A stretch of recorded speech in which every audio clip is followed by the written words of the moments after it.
Welcome back, everybody, to the SEL. It is grand finals time for this split for this season of the SEL for Valorant. Rocket League concluded yesterday, and now finally the better esport, the FPS esport of Valorant, gets its chance to end in one big conclusion before the LAN steps up on the weekend of May 18th. My name, as you all know, is Infernosis, now joined with a new face is Dallas's Honk Schnoo me. Still, apparently, it's Klimps on the opposing side of me. Big thank you, Klimps, for joining us for this one. Until we can get Dallas in here, hopefully, and he can try to send out the final few maps if he even makes it. But it's Bruton Parker, BPC, facing off against Oklahoma. Let's see how this one pans out here, Mason.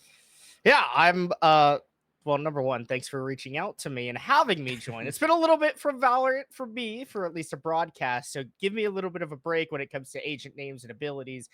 We're still getting caught back up, but I do play Valorant every once in a while just to freshen up. So my primary background comes from Rainbow Six Siege. I played collegiate competitive back for a few years, graduated last December. So I know maybe a little bit what I'm talking about and casted some of Grand Canyon University's Valorant games for them. But yeah, I'm excited. I think that this is going to be a really fun match between these teams. I've not heard much about Bruton Parker. Oklahoma University, much more well-known university, just as it is a much larger school, right? And I've faced off against players on their Rainbow Six side for there. So I'll be curious to see what these two teams have to bring out when it comes to just pure raw talent out of these players.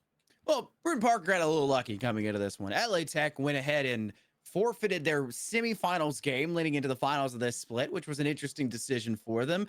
But at the same time, I think they had already guaranteed their position at LAN, and they didn't really need to fight for seeding, which is really what this grand finals comes down to, as well as a trophy for the winner of this game. So there's a little bit on the line, a trophy and then seeding, which is quite important when you're heading into a LAN and you maybe want to have an easier arguable opponents, or you maybe want to have a chance to pop something first one and then take a quick break and maybe go get yourself some lunch or maybe even breakfast at that point in time, as it is going to be quite early over at the Von Braun Center when we get down to it back in Huntsville on May 18th. I think technically the 19th for Valorant on that day, but the first game does start on the day prior. RG UTSA has already guaranteed their slot over at the LAN, same as Niner Esports, LA Tech Blue, Oklahoma, GT White, Florida Blue, OU, of course, I've already mentioned them. I don't know why I said it again. BPC was who I meant to say, and then Clemson Orange for it. So those are the 8 teams that have guaranteed their position at LAN. We may change in 1 or 2 as some teams are not able to make it to the LAN on that day, unfortunately, as it may be. But if they can't, we have players and teams that would gladly try to step up to the plate, and we reach out to them accordingly and figure all that out. But Mason, we have our deciding maps down below us. Why don't I go ahead and take a look at these? It was Breeze banned first, followed by Lotus with a pick all the way through to the remainder. Sunset, Split, Ascent, Bind, and Icebox. It's a pretty good time to play Valorant. Thankfully, we don't have to see Lotus or Breeze, though. Yeah, I'd agree. Those are actually probably the 2 maps that I dislike the most out of this entire map pool. So it's been a while for me, right? I don't even remember the Val map pool. Sunset, Split, Ascent, Bind, and Icebox are all maps that I thoroughly enjoy. Breeze and Lotus on the other end, yeah, I think most of the community can agree that those are maps that they could take it or leave it. So seeing those 2 banned, I don't disagree, and I'm thrilled. Versus, like you, whenever we cast Rainbow Six together, you hate Night Haven Labs. To see, yeah, Night Haven Labs. I can hate these 2 maps just the same and be happy. Yeah, I mean, Night Haven Labs is a really, truly dreadful map. We don't have one that's necessarily as bad when it comes to Valorant. If there are boogeymen, one would be Split, which I am kind of shocked to be that second map on the block. And then another one's kind of Icebox recently. According to the change and the rework, that kind of hits that map. That changed up a few things that were kind of key and pivotal to a lot of the rotates and success for both attacking and defending teams. A lot of teams still really don't like the decision or the idea really to head off to that map whatsoever. So seeing it go down to be the final, if it is required, that decider map is going to be very interesting, but we'll actually have to see it get forced there in the first place. And if you're a fan of either side, you don't think it's gonna, but the issue is both sides don't think it's gonna, and they think it's their side that's gonna take the lead into this. So it's gonna be a very fun selection of maps, 3 at the minimum, 5 at the most, and I kind of hope we get all 5 just to get the best showcase possible. But Sunset, our agent selection, is pretty much locked in already. We do see that Bruton Parker has locked in the Viper, Omen, the Gecko, Raze, and Cypher. Fairly normal for the map of Sunset. Gecko has really stepped in comfortably for this map, but the big one I think is going to be that big difference maker between these 2 sides is going to be that breach choice for Civ that creates so many initiating possibilities off towards that A site and a little bit in towards market on that B side. But defensively, Breach is a powerhouse on A through elbow to clear out for a wide swing by any of your players in that objective. It's so difficult and so oppressive to fight off against as an attacking team that you almost have to entirely avoid A anyways. But when there's a breach, you can really never hit A comfortably. Yeah, Breach is one of those agents that is just such a pain, truthfully. Like, probably one of my most infuriating agents to play against.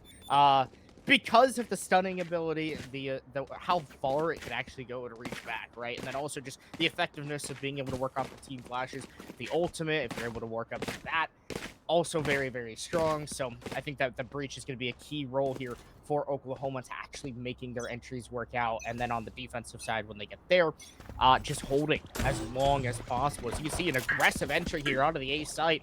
Windows already looking their way in. And the nade to go through, for tapping, looking to take this first engagement is dusted by OU as they get 2 openings to start. A good start for Oklahoma. Finally, Truth, though, does clap back in good manner. Down goes Civ. That's that breach we've been highlighting for so long. Brune Parker need to make up graces, though, on this retake into the objective. Oklahoma in that man advantage. Now spiked down, planted by your wingman. Puts him in a much better position for a pistol round to hold on strong, leaving your Cypher back inside A lobby as well. Creates a really big siphon for Brune Parker to step in towards, and you're seeing that just pay dividends for Oklahoma.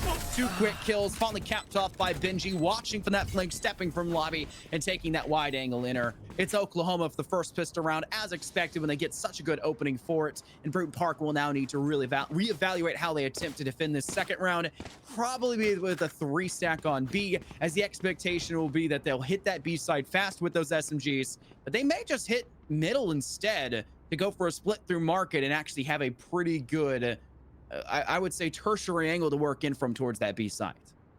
Yeah, this is where you can really take advantage of your eco rounds, right? You got to make sure that you're able to get these SMG kills as easily as possible. But if you're the other side for Brune Parker, got to get as many guns out of the hands of OU as possible. Winders, though, with another opening pick. Yet again, the Rays doing an excellent job of just isolating their opponents and fighting bodies. Sammo at least able to take a gun out of Tommy's hand. Last but player still standing. Just too powerful on the Oklahoma side as they completely take the B site with ease. They've got the spike down in just a few seconds here and are sure to close the round. So it's really down to the Gecko of BPC, that is Caps, working their way back around to try to see if they can't get that final kill, or at least a gun or 2 out of those bodies of OU.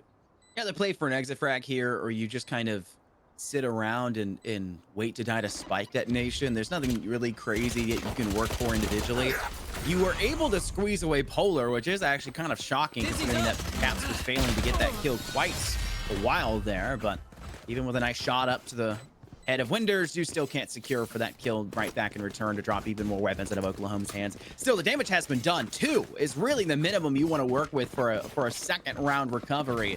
Drop something out of the hands of Oklahoma, make this third round a little bit less manageable, and then buy up full rifles for your team. The issue is the lack of success you had in round 1, and then the overall lack of team success in round 2. Not everyone's going to be able to buy full rifle and armor alongside it, especially with the fact that you did see a lot of utility expended from Brune Parker in that second round. It was more pricey than anticipated, which means round 3 is going to be pretty guns up and having to play distance and hoping that Oklahoma did not force up those 2 other players with weapons. And unfortunately, it looks like they did, bar handing away the weapons from Tommy Gun and, of course, from Winders up front, or just trading those weapons back and forth to manage the entry and manage the initiating prowess forward. You do see Brune Parker just ready. Nothing they can do. Everyone's getting cut down. Benji and Tommy Gun have all the weight now on their shoulders. Thankfully, Benji with a Vandal, but the damage has been done. You've lost so much of your core kits, and you don't have any way to zone them away from the objectives. A paranoia blinds, suppresses, and now forces the team back as Limp waits for the team to rotate in. Yeah, Limp taking their time, but here's the flank coming out of B main. One body brought down by Tommy. Truth, though, gets that trade. It's a 1-on-2 for Tommy Gun. Would have to be a 3-kill clutch round for himself, wrapping around. One enemy remaining. The moment of Limp is has to avoid the nade, but Truth blast packs their way in, finds the headshot of the Tommy, and gets BPC their first round win. As expected for the third round, but still so pricey here, Mason. They go through with the idea of getting those 3 early kills, and they weren't even able to lap in that luxury for more than a second and a half right on top. As you saw Oklahoma's 2 remaining players cut down 2 more, and Brune Parker's side, the only 2 that were holding that objective so steadfastly. Now, in reverse, Brute and Parker have trouble bringing up everything to the table. They still can extend for rifles for the most part. You can see that 4-Tap is trying to decide between a Phantom or a Vandal. Some players still like to, I guess, poke between the two of them. Limp's gone for a Guardian to save a few extra credits on top. But it's the Spectre for Samo on a Cypher who needs to sit a little bit further back, and they won't have the luxury to do so with Oklahoma ready to extend forward. Windows uses both boost packs. My goodness, can I not speak today? And still gets the assistance from Tommy to close out 2 kills, and Elba for Caps does the same thing. I love the teamwork out of Oklahoma. I mean, they work so well together. They're able to get the swings, and they're always finding the kills that they need to give themselves just a one-man advantage. I know exactly so much, especially in these positions. They'll even send out the ultimate from the Brute and Parker side, where the Cypher lets it go through. I'm sorry, that's the Oklahoma Cypher giving out the ultimate, finding those last 2 members. Oklahoma trying to confirm around, get themselves that comfortable lead that they continue to work with in their attacking half. Now, Scott, I'm not necessarily an expert on which side is the better side here for Sunset, but I would imagine that the attacking side is fairly strong here. So Oklahoma's got to stack up as many rounds as possible. Yeah, it is quite ridiculous for this map for the attacking side. And it's really annoying to deal with the Cypher, who's probably the most impressive agent in this map. And 30 seconds the Cypher is probably the most impressive agent remaining. you can have on any map almost, just for the trapwire that's placed over towards B. That's why stepping in through market and through mid through market is the most dangerous and most important thing for attacking teams to take advantage if they're pressing the B site. But it's also why B site's arguably the best objective for this map, and why A is just too darn difficult to contend with. Oklahoma, though, with their money cut out for them, with that breach, have a lot of initiating power, and it makes that A site a whole lot easier, especially with the swiftness of Winders. Util out to try to concuss Samo off of it. Samo says pros don't fake, still sticking it. But Benji swings at the right time, Civ not far behind, and it will be a pretty easy cleanup for Oklahoma to secure that 4th round, getting the 3rd round win, and now it's an eco round for Brute and Parker. They were already at their wits' end with a pretty poor buy in the last round anyways. Now they're going to have to step up to this next one with really only Sheriffs to their name in Oklahoma, who have already found success on arguably the weaker objective offensively of that A site. You just keep pounding the rock. If it works on such a hard objective, that means it's Brute and Parker's weak point, and they haven't really practiced or maybe rehearsed that defense well enough to keep this assault off. Right there. Wow, a Bucky being brought out. You don't see that every day out of the side of Brute and Parker. I'm curious on how the Viper is able to navigate that close range shotgun. But Samo at least takes one weapon out of the hands of Oklahoma, but yet again, just with the better weaponry, it's going to be too easy for Oklahoma to win out this round. Near flawless for themselves. One body taken out. Brute and Parker, sure, you can call it a win, but in the end, Oklahoma still have plenty of eco to be able to have full guns for the next round. Yeah, it's not a really big concern for him. Windows is even just going to say, I'll handle it, guys. Do not worry. I may only have 2 credits to my name, or 200 credits to my name. Really no difference between that and 2, let's be honest here. There's not much kit you need to buy for your raise when you didn't have to worry about using it in the last round anyways. You died so soon, just guns up in the first place. You don't have to get your team to help you out to buy a rifle. You can don't just get soft armor and deal with it for this 6th round now going underway in the books. Brute and Parker stacking players now 3 heavy on that A site, knowing that Oklahoma really do like to transition here.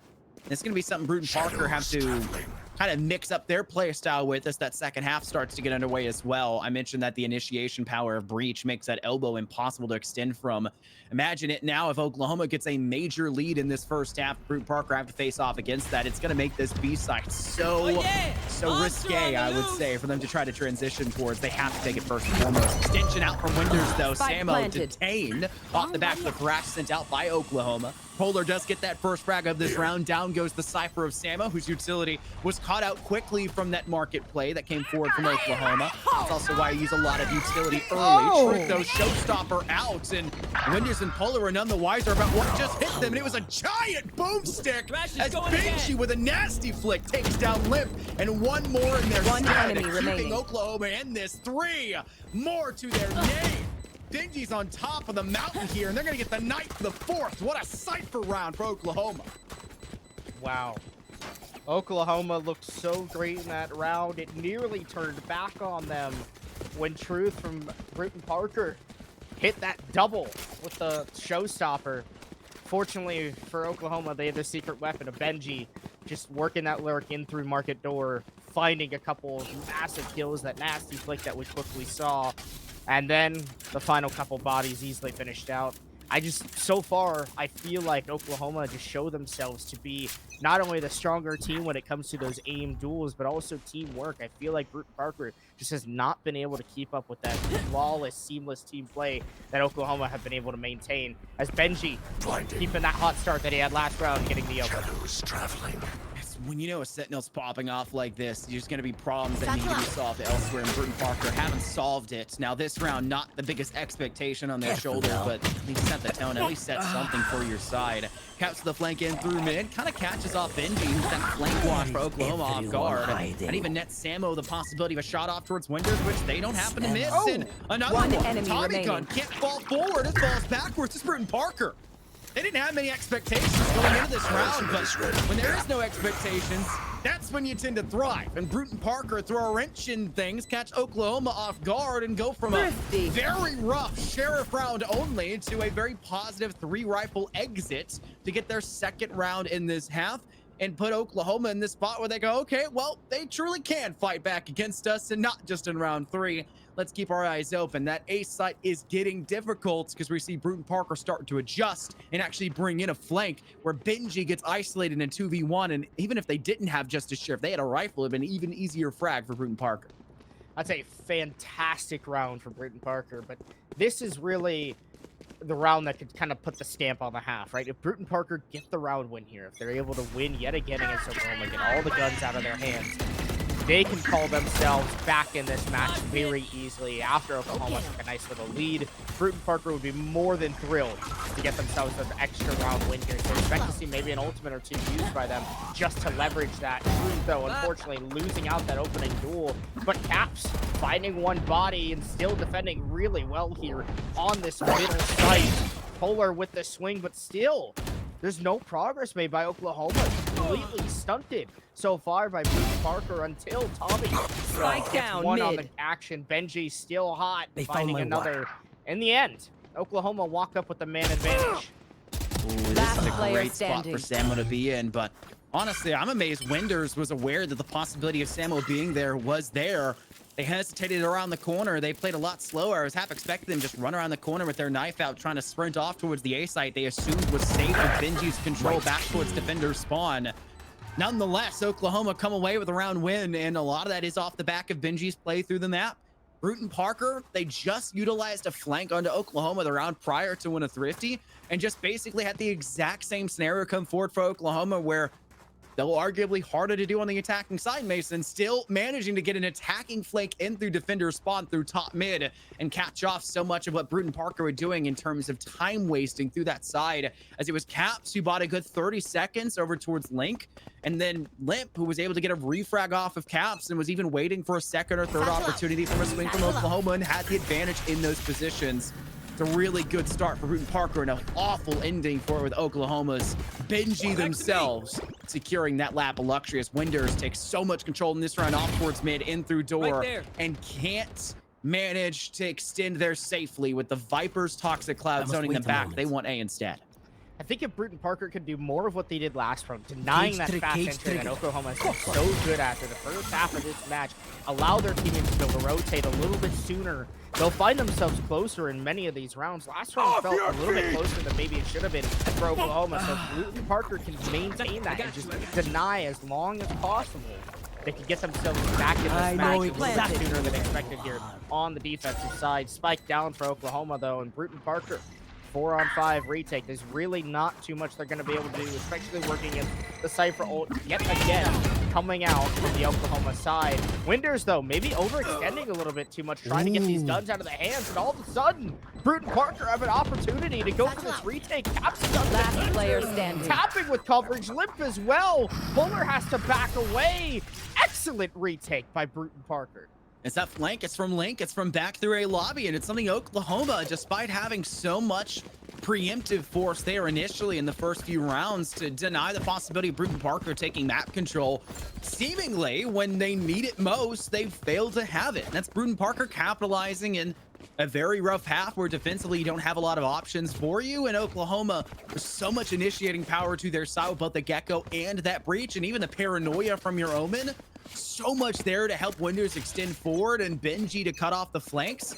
if you don't have the flank watch, you don't have the trap wire set up effectively, you're seeing Brute Parker capitalize really well, and it's just a matter of making sure they can't do that more than 3 or 4 rounds in a half, and they've already gotten that 3. You gotta stop the damage from going even further. Thrash goes forward. Is that a detain? It may just be. They'll have to try to rotate out, but it's too little too late. Truth having now to refrag as they've lost 2 teammates off on this B side. Good for Tommy Gun.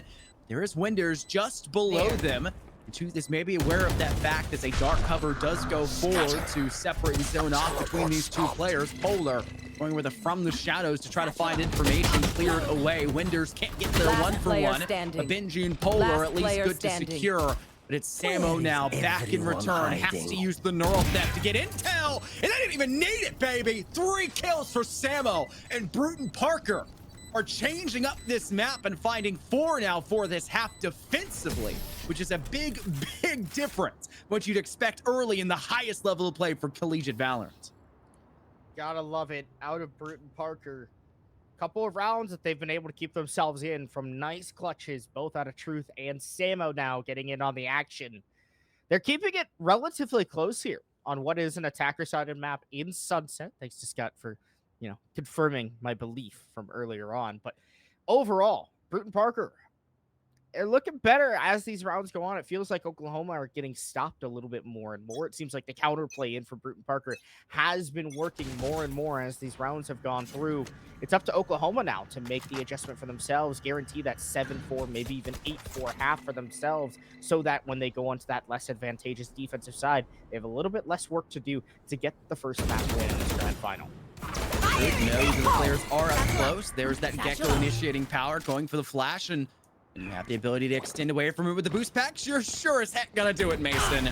You saw and felt all that utility that Oklahoma were extending towards you. Truth, even having them use a showstopper against them comes away unscathed.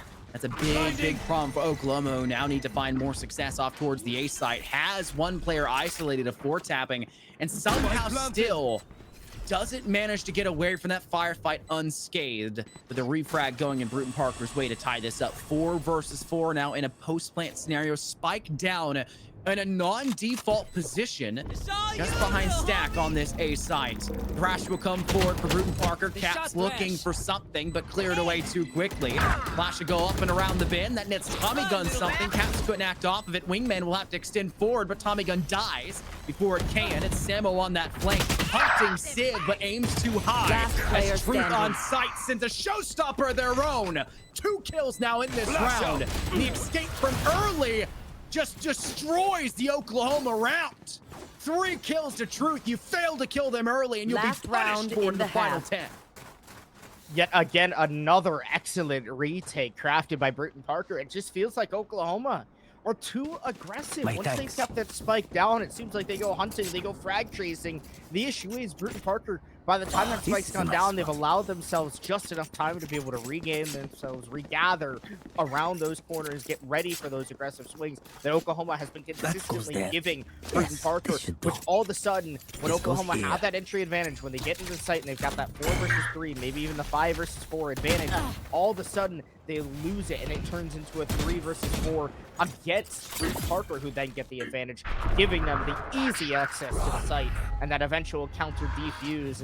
This would be a tragic half for Oklahoma to walk away 6-6 tied compared to the way that they started off so well. But then on the other flip side, Brute and Parker would be ecstatic for that to be the case. As you can see, Oklahoma look to find off their final trenches here on the B site. Look how hesitating Cage 3, found my wire. Benji is for Oklahoma. Really worried about that flank watch. The From the Shadows is used, and they're not 100% sure where it was extended towards. Because of that, they're being very patient. Finally, Oklahoma will extend. Barry 4-tapping in the back line, but 4-tapping got 1 before they go, and Samo does as well. Now giving Caps the chance to shine, and they'll take that spot, and they'll take the limelight quite well. Just Tommy Gun on site with Spike. Not too far away is your breach to help, but Siv's kind of isolated at this point. 2 players off in market. A great molly from the Gecko to try to keep you out of the area.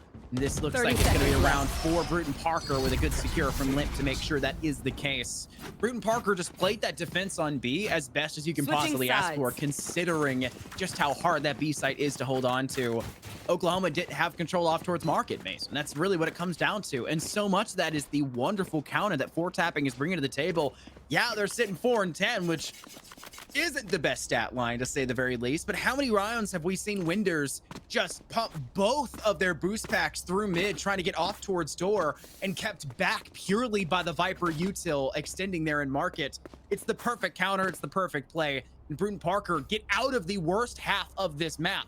6-6 even split, that's insane. I mean, truthfully, I don't know how Bruton Parker have the score at the way that they are right now. Oklahoma were just dominating those things.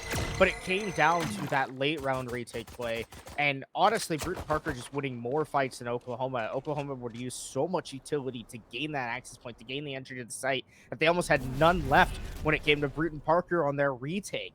And that's why you see Bruton Parker keeping it rather close, as now they get the opportunity here on the attack. They'll dive their way in through the A side. Beautiful execution inside.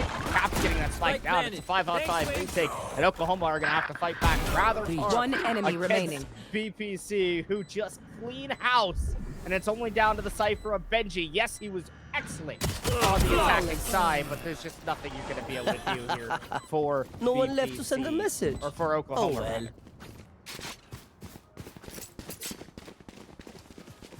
Well, this is unfortunate. I think Scott may have disconnected, so I'm gonna try to carry this one through. This is probably the absolute worst case scenario That goes to there. happen, considering it's been, I don't know, ages since Ah, I've this is a done nice spot. anything related to Valorant. But as we wait for Scott to find his way back into the broadcasting booth, seems like he's gotten lost. Maybe a cookie distracted him. Something that must have been excellent. Must have been waiting around the corner. But Bruton Parker, man, they just looked so good. 5 straight rounds. Maybe even could have had 6 or 7 to capitalize. But Oklahoma getting back into that opening kill conversation. They missed out the last 2 rounds, but now that they get themselves back, you'll see Bruton Parker take this mid control, at least tapping Will, finding themselves in, holding off that long cross with the Outlaw. Only one player from Oklahoma to sit over on that A site. It's the Cypher. Just waiting around. Benji, yeah, excellent player. But Bruton Parker are leaving way too much time for the rotation. They're actually waiting for themselves to gather in and get their execution. But Oklahoma are reading this beautifully. They've got the full rotation. There's no one on the B side. There's no one in mid. They're going to be able to fully counter out this execute. Benji stuck his way deep into the site. Winters will back off and get out of dodge. They fully read into this execute. And where is Bruton Parker on the response? One Oklahoma, enemy all remaining. 3 of them swing through CT. Spike down Find A. many kills. A 30 huge seconds left. anti-eco round for Oklahoma. They'll keep us at 7 apiece unless 4-tapping has anything to say about it. Sure, the Outlaw is a strong weapon, but in reality, there's just not much you're going to be able to do against the better weaponry held by Oklahoma late in the round. Oklahoma just explosive in that round. I mean, truthfully, they were so good in that read against Bruton Parker. And I feel like Bruton Parker just hesitated way too long. They wanted to make sure that all their pieces were in play in the right spot that they needed to be. But, oh man. Rough out of the Bruton Parker side, just waiting way too long. And now Oklahoma, they're going to be in the bonus. They're going to easily win this round, and potentially another one after. If Bruton Parker can't get themselves together, their only goal here, take as many guns out of that Oklahoma side as possible. Winders just holding back against this Bruton Parker entry. Oklahoma were so aggressive on their entry. It felt like every round they would quickly find their space, quickly get in, and then they would kind of lose it when it came to the retaking side. Bruton Parker, on the other end, rather slow, a little bit lacking in their entry. They set up a little bit longer, but that allows Oklahoma to rotate with ease. As you can see, they've already made themselves a plenty of time and space, and Oklahoma are all already back to completely counter this execute here out of Bruton Parker. And where is Bruton Parker? How are they going to get in? They've got themselves in, but do they have the control they need to get this spike down? Caps will go for the swing, but he's fighting 3 members. Sure, you find 1, but it's an immediate refrag back by Oklahoma. Spike down now Last for Bruton player Parker standing. to be a big round for them to get, even though they were able to take at least 3 guns out of the hands of Oklahoma in their own bonus round. You gotta say, it's still a mini win for Bruton Parker, although maybe not quite ideal.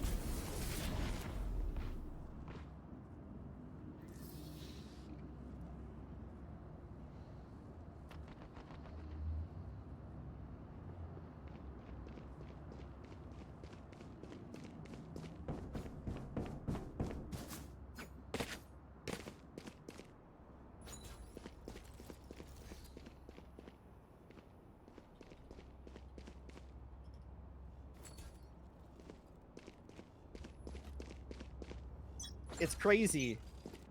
It's crazy that you bring me into a broadcast and then you just abandon me.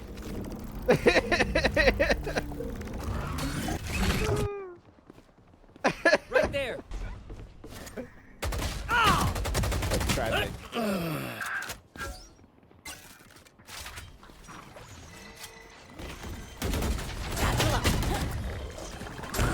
Spike planted.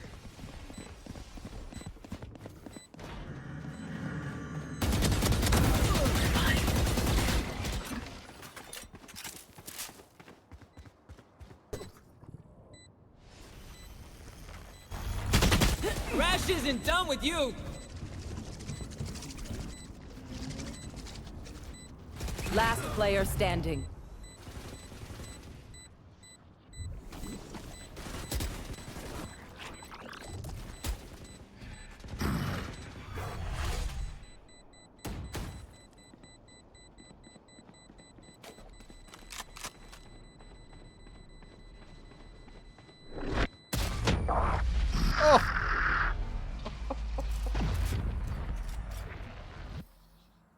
No one will Yeah, remember poor them. tapping had no business wanting that retake, and I do not blame him. At least in that instance. Well, I'll say this: I think that thrash coming from Caps from Bruton Parker maybe too much utility dedicated for Bruton Parker in that round. I mean, they had a 4-on-2, decided to send out the thrash. I just don't think it was worth that utility to guarantee the round win. I think it was pretty much set and sealed with the position that Bruton Parker had themselves in, but guaranteeing that round might be good now, but will it be good later? What if we needed that here in round number 17 or further on down the line? Oklahoma should definitely be clapping themselves on the back, at least for being able to deny or waste a little bit of that BPC utility, forcing Bruton Parker to even use extra utility in those guaranteed man advantage situations. So Oklahoma still keeping rather close with Bruton Parker, but I will say BPC have definitely turned it around ever since that first 6 or 7 rounds here in this map.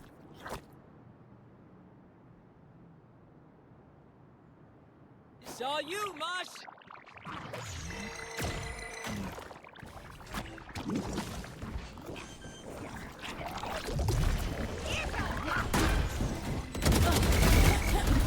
Oh! One down. Last player standing.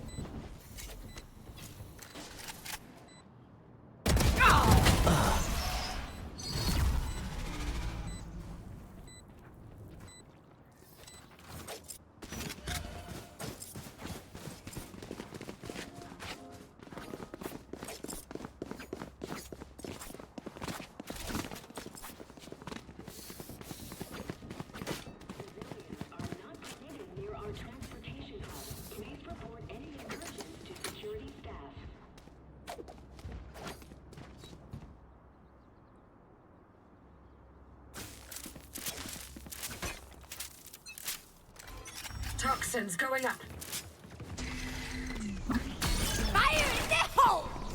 Tripwire catch here. Oklahoma getting aggressive, very aggressive on A main, but they don't find any bodies. It's Truth to take down Benji over on the B site. Full control for Britton Parker. I mean, there's really not much you can do when you're Oklahoma. You're kind of on that eco round, right? Just trying to get as many guns out of your hands. So you decide to force it down A main. It doesn't work out for yourself. But they find a couple kills back, and now they've got weapons potentially in their hands. That market door is going to get closed right in front of one of those Vandals that should be easily acquired by Oklahoma. So even though, yeah, maybe you're at a disadvantage, you have a chance to win this round with a retake. Excellent kill coming out of Sim as now the utility dump here from Oklahoma. Going for this retake, trying to player even. standing. Core tapping loses their engagement. Oklahoma have to get on the spike. They do in just enough time. Winder is going to get that anti-defuse. Excellent round retake by Oklahoma. Massive blunder out of Britton Parker.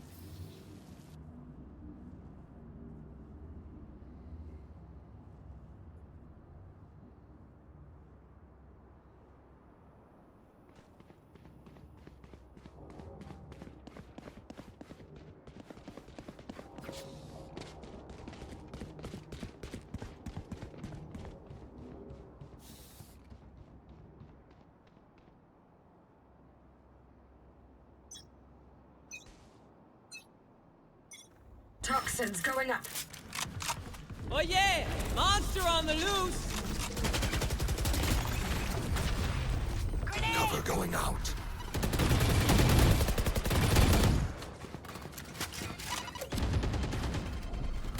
Go get him.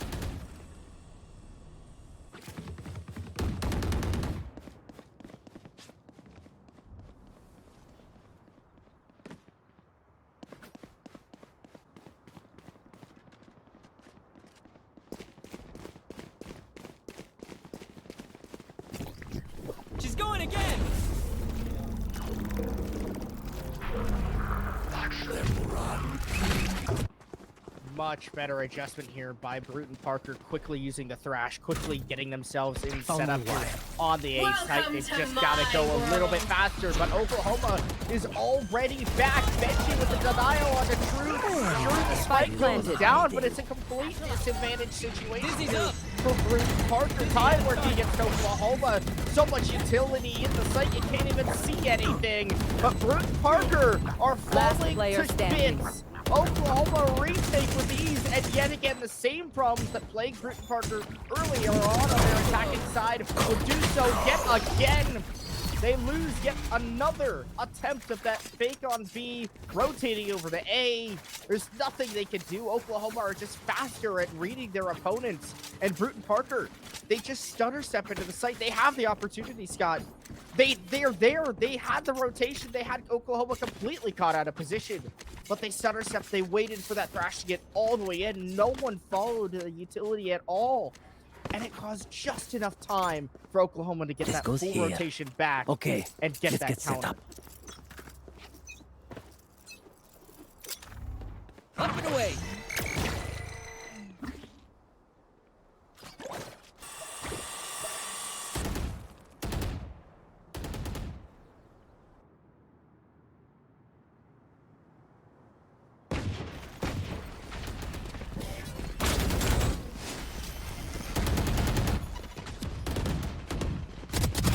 Nightmare's over. Spike down mid. One enemy remaining. Long.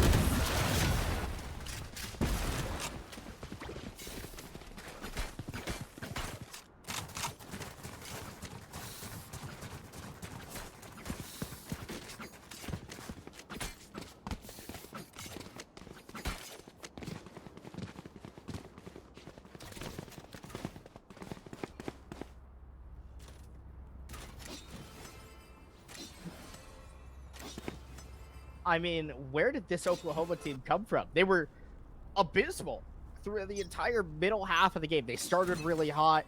They cooled off from rounds 9 all the way down through 14. But as of late, they've been hot 3 in a row. Yeah, they dropped a couple to BPC, but in reality, this second half of the match, the second half sprint out of Oklahoma has been excellent. They've made the adjustments now that Britton Parker, I was commending them on having made it in their defensive half.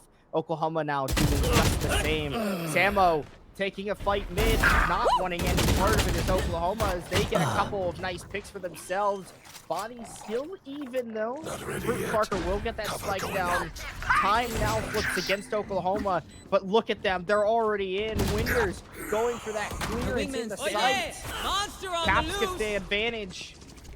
It's still even, Scott. There's really no one that could or could not Last win this player round. standing. But 4-tapping finds the kill. It's up to Winders. They were excellent last round, excellent this one, but they're not able to capitalize. And Bruton Parker get a nice little, not quite thrifty round win, but just about, considering they were definitely at the disadvantage when it came to armor, utility, weaponry, but they still got the job done. Yeah, it's a good enough round for Bruton Parker. That's what you have to have here when giving up that round means Oklahoma's at match point. And in a best-of-5 series where every one of the final maps is arguably evenly sided, especially in a grand finals where that most assuredly will be the case, you don't want to give up any sort of advantage to one side or the other. Giving the match point that early is going to be quite egregious for your side. It looked a little dicey there with Winders getting that showstopper frag, but past that, there just really wasn't much available for Bruton Parker, and they played that battle of attrition quite well.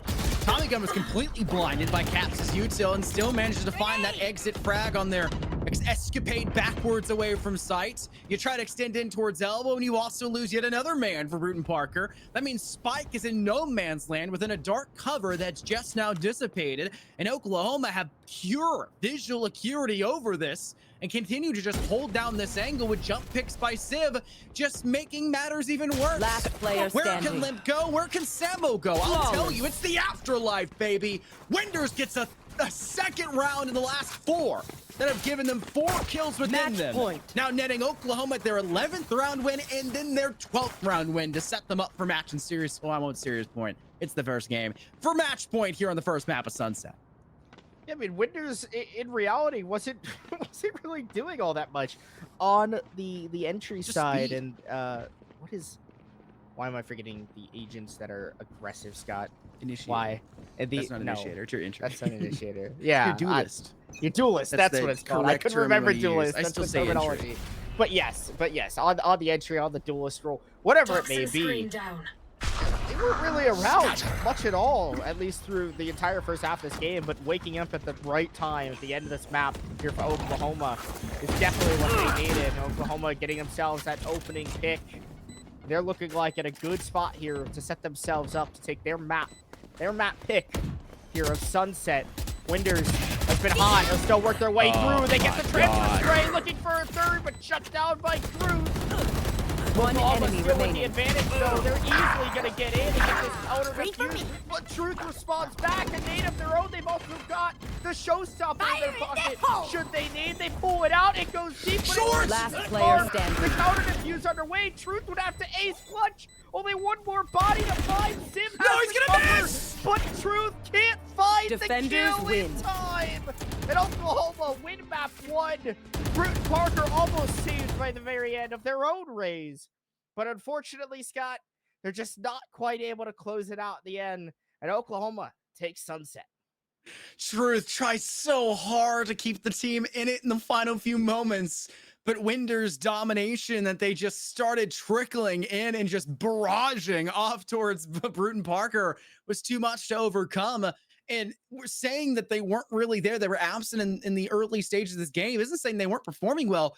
They just weren't finding the opening kills, which is super important typically for your duelist to be the first one out the gates to do so. But when all of their utility was sent so early on boost packs through mid to try to get that market door control, kept back by the Viper, you do a great job of countering Winders when it's on their attacking side. The issue is there's no counter for them defensively. Winders can just wait, can wait for the breach initiation, can wait for your Gecko initiation, and everything together just creates this oppressive field at which Winders can walk into sight and extend or boost pack into sight and extend. And when the kills stack up so easily, the showstoppers stack up so easily, and it gives you really easy chances back into these rounds when things look dicey but never truly are. What a map for Oklahoma, and what a last round attempt from Bruton Parker to try to keep into that one. Just too little too late, not enough gas in the tank, and a great Cypher Cage to keep sightlines off and stick it through the remainder of that half. If that showstopper had just been placed a little differently,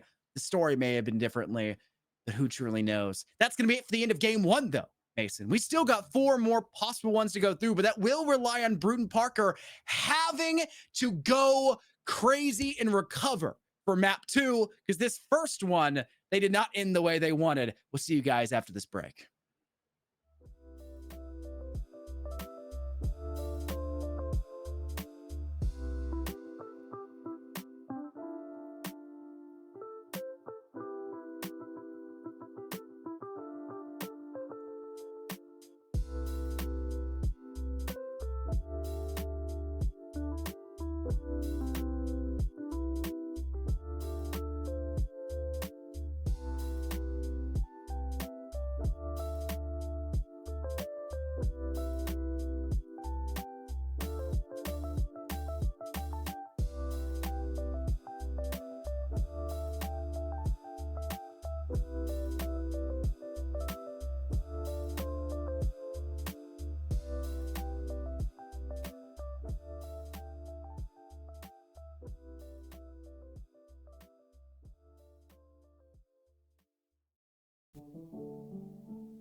Map 1 has concluded, and a new face is welcomed back into the camera booth here. It's Dallas, it's Mick. Who else? We are glad to have them back for the second map.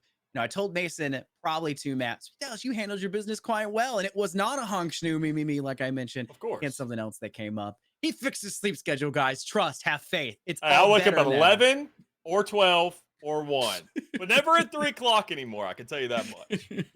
It's better, guys. Do not worry. But that means the second, third, fourth, and possibly fifth map are absolutely here for the 2 mainstay duos for the SEL. We're super excited to have this one continue. That first map, Dallas, was something else. 13-10.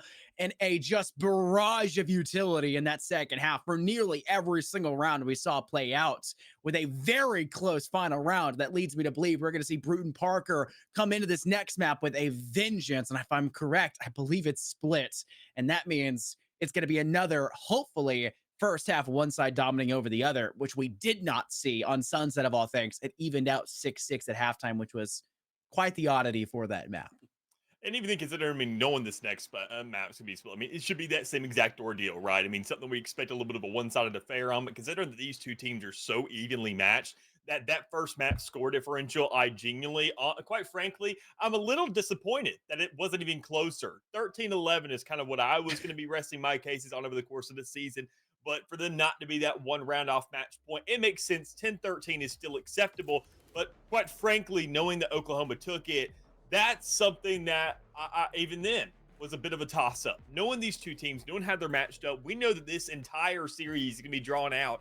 And quite frankly, knowing the specialization of both these squads, I just want to see when we actually get a whole, when we get a lapse of judgment, when we actually get a lapse of these teams' specializations, because they're just so darn good at everything that there's going to be a point where we see a little bit of a weakness, and it has to be that moment that the other side strikes. Yeah, when you start to see the other team falter and make those mistakes, and maybe start to see the limit of where they play on these maps, which is a best of 5 problem, right? That's what comes down when you have so many maps you have to play. You have to see the other team be ready for that. And it almost comes into this giant battle of attrition for the mental battle, not just physical. You have to be ready. And you also can't expend yourself too early, which after that first map, you're going to have to expect that there's maybe some tiredness between these 2 teams in some capacity. We'll have to see if that does pan out to be true. Truth was the player that came down in the 1v3, if not a 1v4 in that final round that almost gave Bruton Parker the round win to get them to that 11th that you were asking for on that map of Sunset. They're coming into this one, hopefully with a new level of vengeance, still on that raise.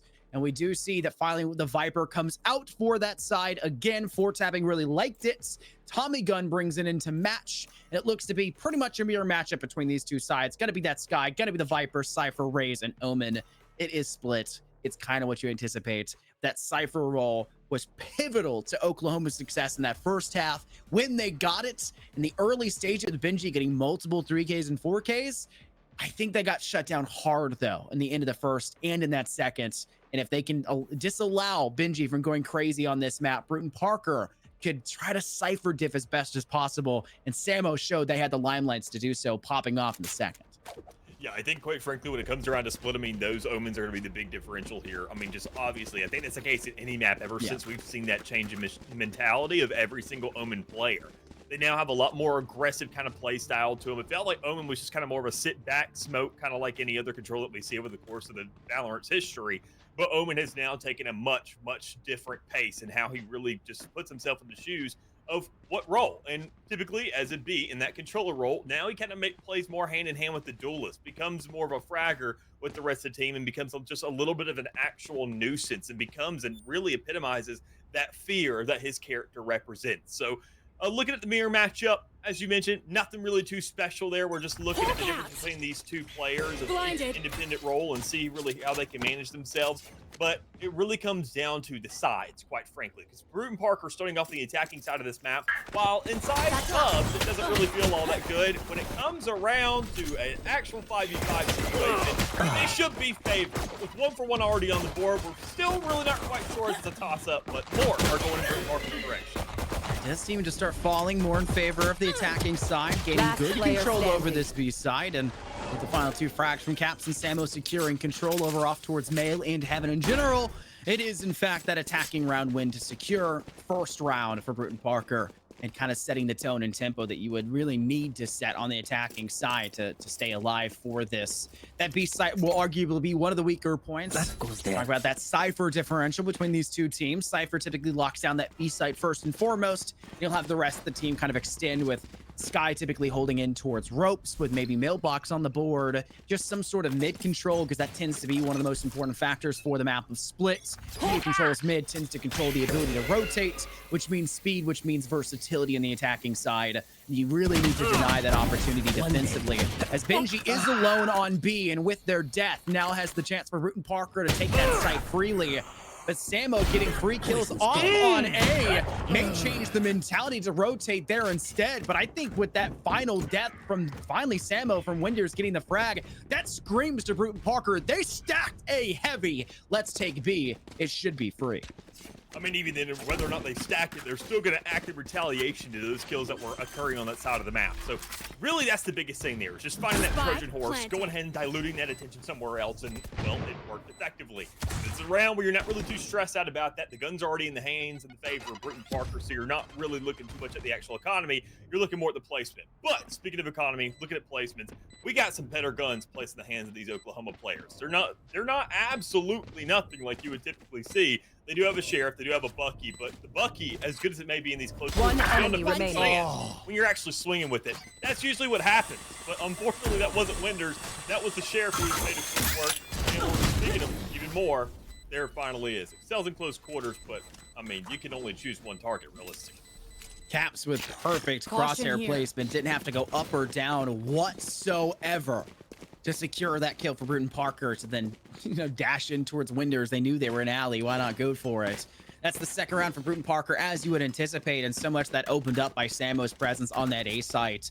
Couldn't ask for more control for your Cypher early, and that almost charges up that Neural Theft, which is kind of a passive ultimate, to be sure, but when you're relying on that Cypher, Dallas, to be kind of that lone man army and that poking information agent on the map of Split on the attack, like we've now seen the last two rounds, this one included, you're kind of expecting them maybe to get that first kill, maybe to find that initial frag, and then make the possibility of the Neural Theft the rest of the team. It's viable, actually, like for sure, on the attacking side for this map. But you don't always have the lap of luxury to save for a Cypher, because that ultimate is hit or miss occasionally. As Winders, Spike down. that is B. a crazy pre-fire to take down 4-tabbing, but the whole team was ready, and Bruton Parker are now a man down and forced to, well, go elsewhere, because that B-side garage is not the exit they were looking for. Yeah, that's something I was going to mention, is considering, I mean, this is going to be the full first rifle v rifle round that we're looking from both these teams. And I think, quite frankly, I mean, we're going to look more at the utility already. Good stance in the middle of the map, and even then more so if you actually want to hit this Healing over side. here. I feel like you would circumnavigate that side for utility that's been prominent on that side of the map every single round. I mean, it's their default. You should have sniffed it out from Oklahoma by now. But the fact that Bruton Parker is still executing through this utility, not just the Cypher, but the orb that's in place as well. Let's look at the opposite side of the map. It's just a Viper wall. That's a lot less to deal with and not nearly as much of a nuisance. And they're still deciding to go for the road less taken, 30 the one seconds that's left. more difficult. And somehow they still find themselves success. So that's a testament to what their team can really do. And quite frankly, letting us know that maybe this B side, maybe they just don't know how to hit. I know We don't know. We haven't really seen that just yet, but we can definitely tell they know how to execute on B. I mean, there's so much you have to respect about Viper's kit. Shadows And traveling. Oklahoma was a team that they didn't have the Viper last map, so Bruton Parker don't really know what's going to come out of that Viper pick. And they're going to respect that toxic screen, respect that utility, because that sightline exit on that site is so impossible to face off against. And when you have it for a perfect exit in through tower and out through main, you're just going to avoid Last it. Oklahoma player sets up a standing. dark cover, refrags back. It's Nice Civ to try, take mate. down Caps, and just remove Polar. The moment that dissipates, the moment you have to extend, and you truly have to, Dallas, it's going to be all she wrote for Bruton Parker. They do a 3-0 start for the attacking side. You kind of expect them to go crazy, and they did. Retaking the B site after losing it, Oklahoma gives up so much space, and Bruton Parker says, I'll take it. Thank you very much. Yeah, I mean, just an outstanding effort here by Bruton Parker. Not only locked themselves down now with the second, but with the third as well. I mean, seeing that they are just on an absolute tear here, it makes sense on the attacking side, seeing the just potential of what this team has accomplished and what they can continue to do. But I think still, knowing the potential of the squad and now seeing them swap sides, and better yet, also seeing the Cypher now swap sides, almost just honestly admirable. It's impressive to see that we're seeing these adjustments being Spike made down by Oklahoma, A. and it's meeting Bruton Parker perfectly.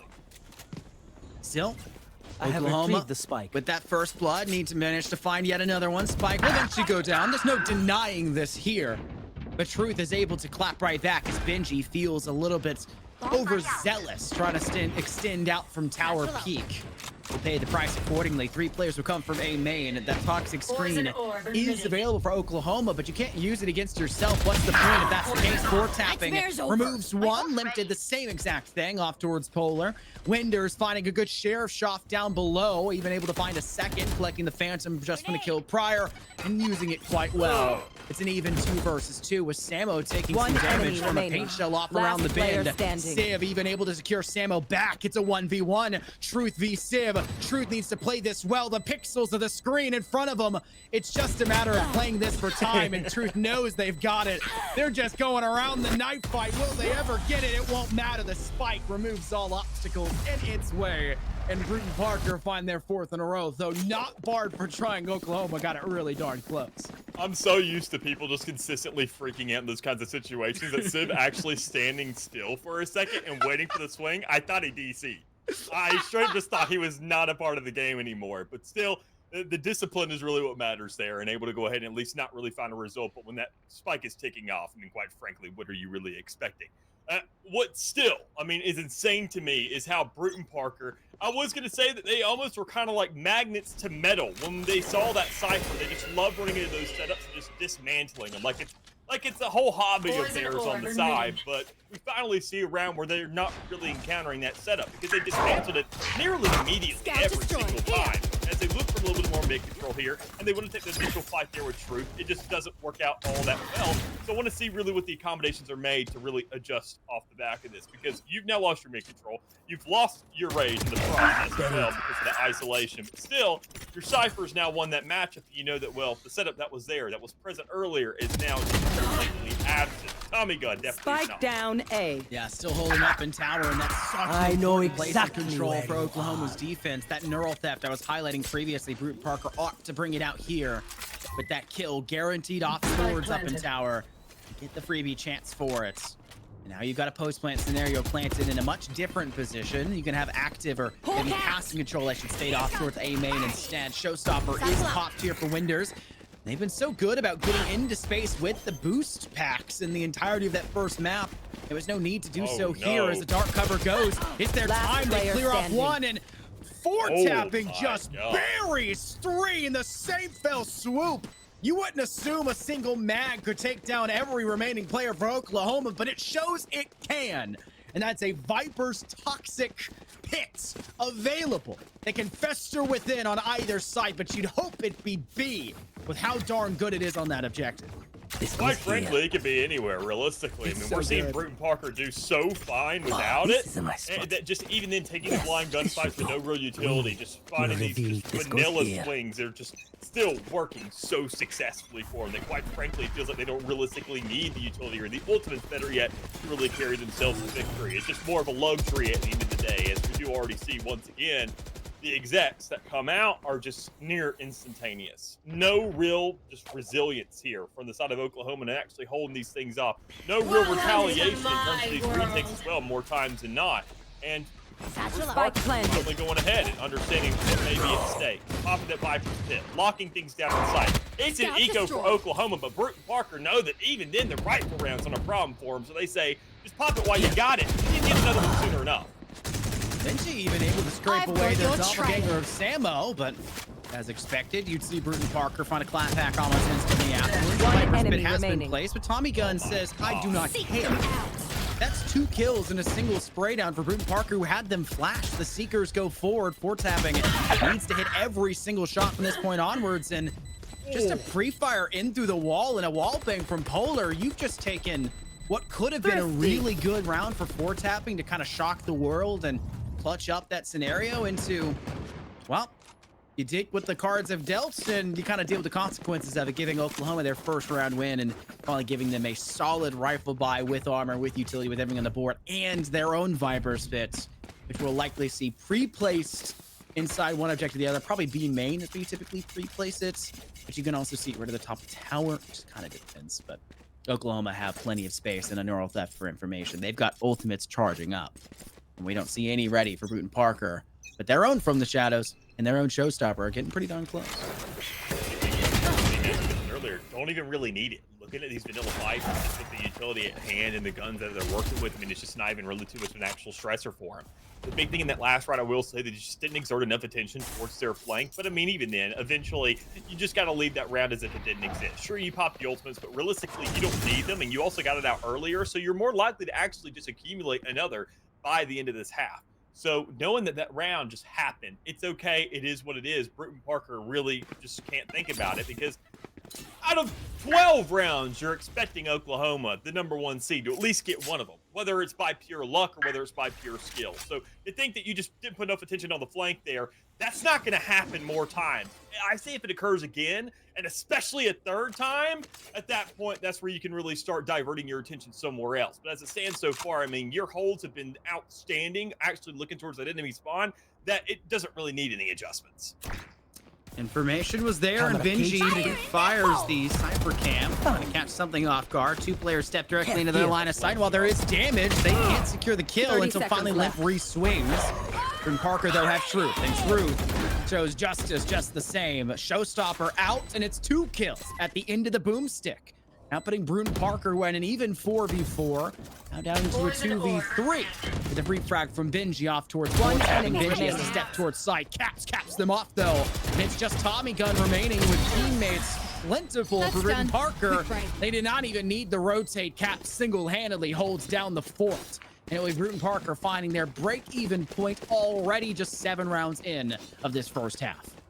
I mean, just seeing really what they've done so far, already guaranteeing themselves an even half, and we're only in round number 8. It is just so insane to see what Bruton Parker's done in this attacking half that, quite frankly, it sets expectations for the defense. Say, can they match that same prominence? Can they match that same just absolute masterclass that we're witnessing thus far? And I just don't know if they really can. Oklahoma, they're trying to get really just acclimated with what Bruton Parker is putting down on the table. And while A, they don't know what it is, B, they also just don't want to eat any of it. So it's 2 different situations being thrown at them, but it's also 2 bodies for the round already going into their favor. Yeah, that's a really good spot for Benji to manage to find a kill before going down. The secondary kill was just the right time at the right place, securing Bruton Parker now that man disadvantage, and really putting them in a very bad spot where typically you'd see the plant go and default for A main. They don't have the luxury of being able to escape back towards A main with how quickly Oklahoma are capable of getting there. They play a whole lot smarter. Viper's pit goes down. Tommy Gun with a Bucky removes Samo from the equation. And while you did see Limp try to go for that quick flick on over with the spray transfer, it has not given them anything in Oklahoma off the back of early kills. Benji refrag and a Viper's pit in the closure of that round secure their second to maintain some level of, I would guess, competency. That's even a word. I won't say competence, but you know, any competitive nature for this first half, which seemingly is Bruton Parker's to hold on to. Well, it's quite frankly puts them out of the bracket of walking on with a participation trophy. They at least earn themselves something now. I mean, getting themselves on the board, they know that they're actually here in the game. They're showing a little bit of actual comeback possibilities. But even then still, I mean, knowing that it's only even guaranteed here for Parker, and knowing Oklahoma and what they can accomplish, I mean, this could very much be a 6-6. It's just going to be a very long road to get there. If I had to really put a bar on anything, I'd say maybe an 8-4 realistically. 7-5, I think, is asking for a bit much, considering that Bruton Parker only really need 1. So I think 8-4 is going to look pretty darn doable, considering Oklahoma, I mean, as I mentioned, they were getting acclimated. They were really trying to figure out Bruton Parker, and knowing that you're facing an insane team, it's going to take a little bit longer to kind of figure that out. They try to get around to it, but instead, Samo absolutely slaughtering and turning those back vents into a butcher house. Yeah, Ropes is impossible to claim control of for so many attacking teams. And if you can catch players off guard, it's yours. Samo proves that. Fortunately, they will fall. Ropes will not be theirs for too much longer. Tommy Gun shocks, I guess, both of us here in the booth. We weren't expecting that kill to go their way, but this one surely won't. It's Limp removing them from the equation, and even the final as well. They wanted their piece of the pie, and they get so alongside Samos too. They found off towards ropes at the beginning stages that kind of caught us off guard as well. That's the 7th, close to the 8th that we were saying Brute and Parker are really expected to get. In another situation where Oklahoma have money to buy. I would argue most players could buy full rifle and most of their armor, but Winders couldn't and Tommy Gun couldn't, which will now force the rest of the team to come to a decision. We've kind of got to save to meet and match the rest of the team. Yeah. We save here, we can buy the next 2 and secure our place and hope to get those 2 that we're asking for to go up 8-4, or well, be down 8-4, but get to 4 by the end of this first half. Yeah, rather safe than sorry here, considering we're in these later stages. You'd rather go ahead and find yourself maybe in the situation of getting 2 buys back-to-back and just really sacrificing one. And if you end up with a third team, I mean, that's gun upgrades anyways for at least some of the people. But Brute and Parker, once again, not really caring about what you're bringing to the table. You're just kind of in a bad spot regardless. The one who isn't, though, Winder's already going ahead, running a lap around through the spawn, and able to manage to at least get one kill with that sheriff in hand. Now found an upgrade to their own, and Sid able to do the exact same thing. Getting shots off still! And just staying alive here, but also making very quick work of so many oppositional players that, quite frankly, the 1v2, 4 tapping, even with the gun in hand, I'm not sure if it's even done. It's unbelievable what we saw come out from Oklahoma there. The round opens up by Winders finding Samo in the back line, and then Civ, who gets there one, falls back through alley, and then still finds a second. That flash changes the game for Oklahoma, and it's that power behind your initiation. You have the guiding lights, you have the Tasmanian Tiger for a bit of intel, you have the paranoia, which so many Omens have slept on back in previous semesters for any league. But I thought early here in the SEO for this semester, it felt like we weren't seeing it being used as a kind of initiation for the team. It's tertiary to it, and it's a big helpful hand and can really throw out a lot of attacking teams, especially defensively. And we see it just rinse through Brute and Parker's hold and attempt, decimating all obstacles in their way. And Oklahoma get the 3rd in a round we weren't expecting when they were playing for the 4th and 5th possibility. Now the 5th is very much available to them. They can't give up these early bloods, as Winders is just way out in the open, too far forward, and has no way to escape away from the firefight, falling first. Healing over here. I mean, just seeing how things are working here. Slow and steady of a start.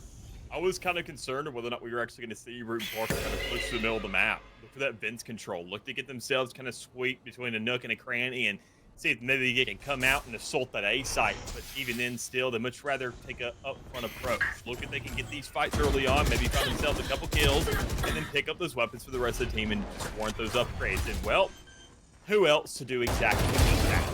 Winning these gunfights. Polar is on site, making an outstanding hold, just delaying that timer, keeping things running, and waiting for the reinforcements. But you don't know where they're coming from because it's not heaven. You just see another player up there, and it's definitely not towards on that site. So it all comes down to Benji in a 1v2, and you had the intel. You have one enemy remaining. On a 1v1 now, quite frankly, I think you do. Benji, the player who came alive for Oklahoma in the first half of Sunset. Clutch. Carried themselves with good intentions early. They weren't finding very many kills, but they've come in with bad intentions the last 4. The rounds where Oklahoma have needed somebody to help them out, and Benji stepped up to the plate and sent a homer. 10 kills now to their name. Tommy Gun, who farmed some ones up early, now up with 10 as well. And Oklahoma shocking us by getting to 4, and very well with the momentum they brewed up for themselves here, Dallas. Could get to 5 and make this a 7-5 split going into the second half, because there's not too many ultimates available here for Brute and Parker. That Viper's Pit needs to make it to sight in the first place if they want to make use of the ults. But Truth Speed catches Tommy Gun off guard. And while Winders may refrag it, you've lost the Viper on the side of Oklahoma, and that's utility that Brute and Parker no longer need to deal with in this post-plant scenario. I mean, just outside of knowing that, even then, I mean, 2 players that are dead on the board, it was just raises before we even got to this entire massive mid war of attrition that we're looking at this far. But still, you have stragglers squeak through. You have, once again, a Cypher make it all the way up into the A site, making the call for the rotations, waiting for other players to make those calls, and, well, What puts an entire effort like that to rest? Singular Trailblazer. Really unfortunate. But you know that player's there that makes them I've got your trail. site. Cage And once triggered. again, let's get here with the rest of the team. Into that position where they have to take these fights. They have to hold down. Spike Who's down. better than Benji to get it done because, well, this is a guy that's coming off the Last back of player the clutch. standing. He's going to be ready. He's going to be warmed up now, and he's showing that he is. Yeah, Samo's got a big right in front of him, and There they're you caught go. off on the jump. Gun was in the right spot, arguably aimed fairly well. Wouldn't have taken much to Switching adjust, but the sides. small leap they had to make up onto ramp puts Benji in the perfect swing, the perfect time, and Benji is tired of your shenanigans, Bruton Parker. They come alive in the remaining few rounds, 13-10, elapsing Tommy Gun, elapsing the rest of Oklahoma, and now doing statistically the same as Caps, who we saw do so well for Bruton Parker throughout the entirety of that half. Even when we saw them losing, it felt like Caps was involved. This is not somewhere Bruton Parker wanted to give into this late in that half.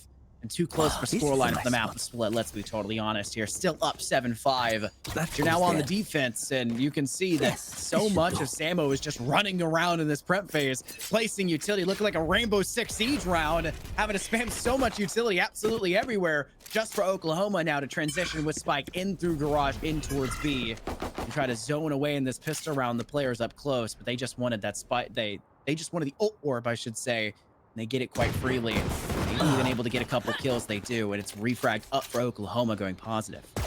Toxin I mean, screen just down. seeing already what can be surmounted here, knowing that Oklahoma, they just bounce back on it head, able to go ahead and manage themselves 5.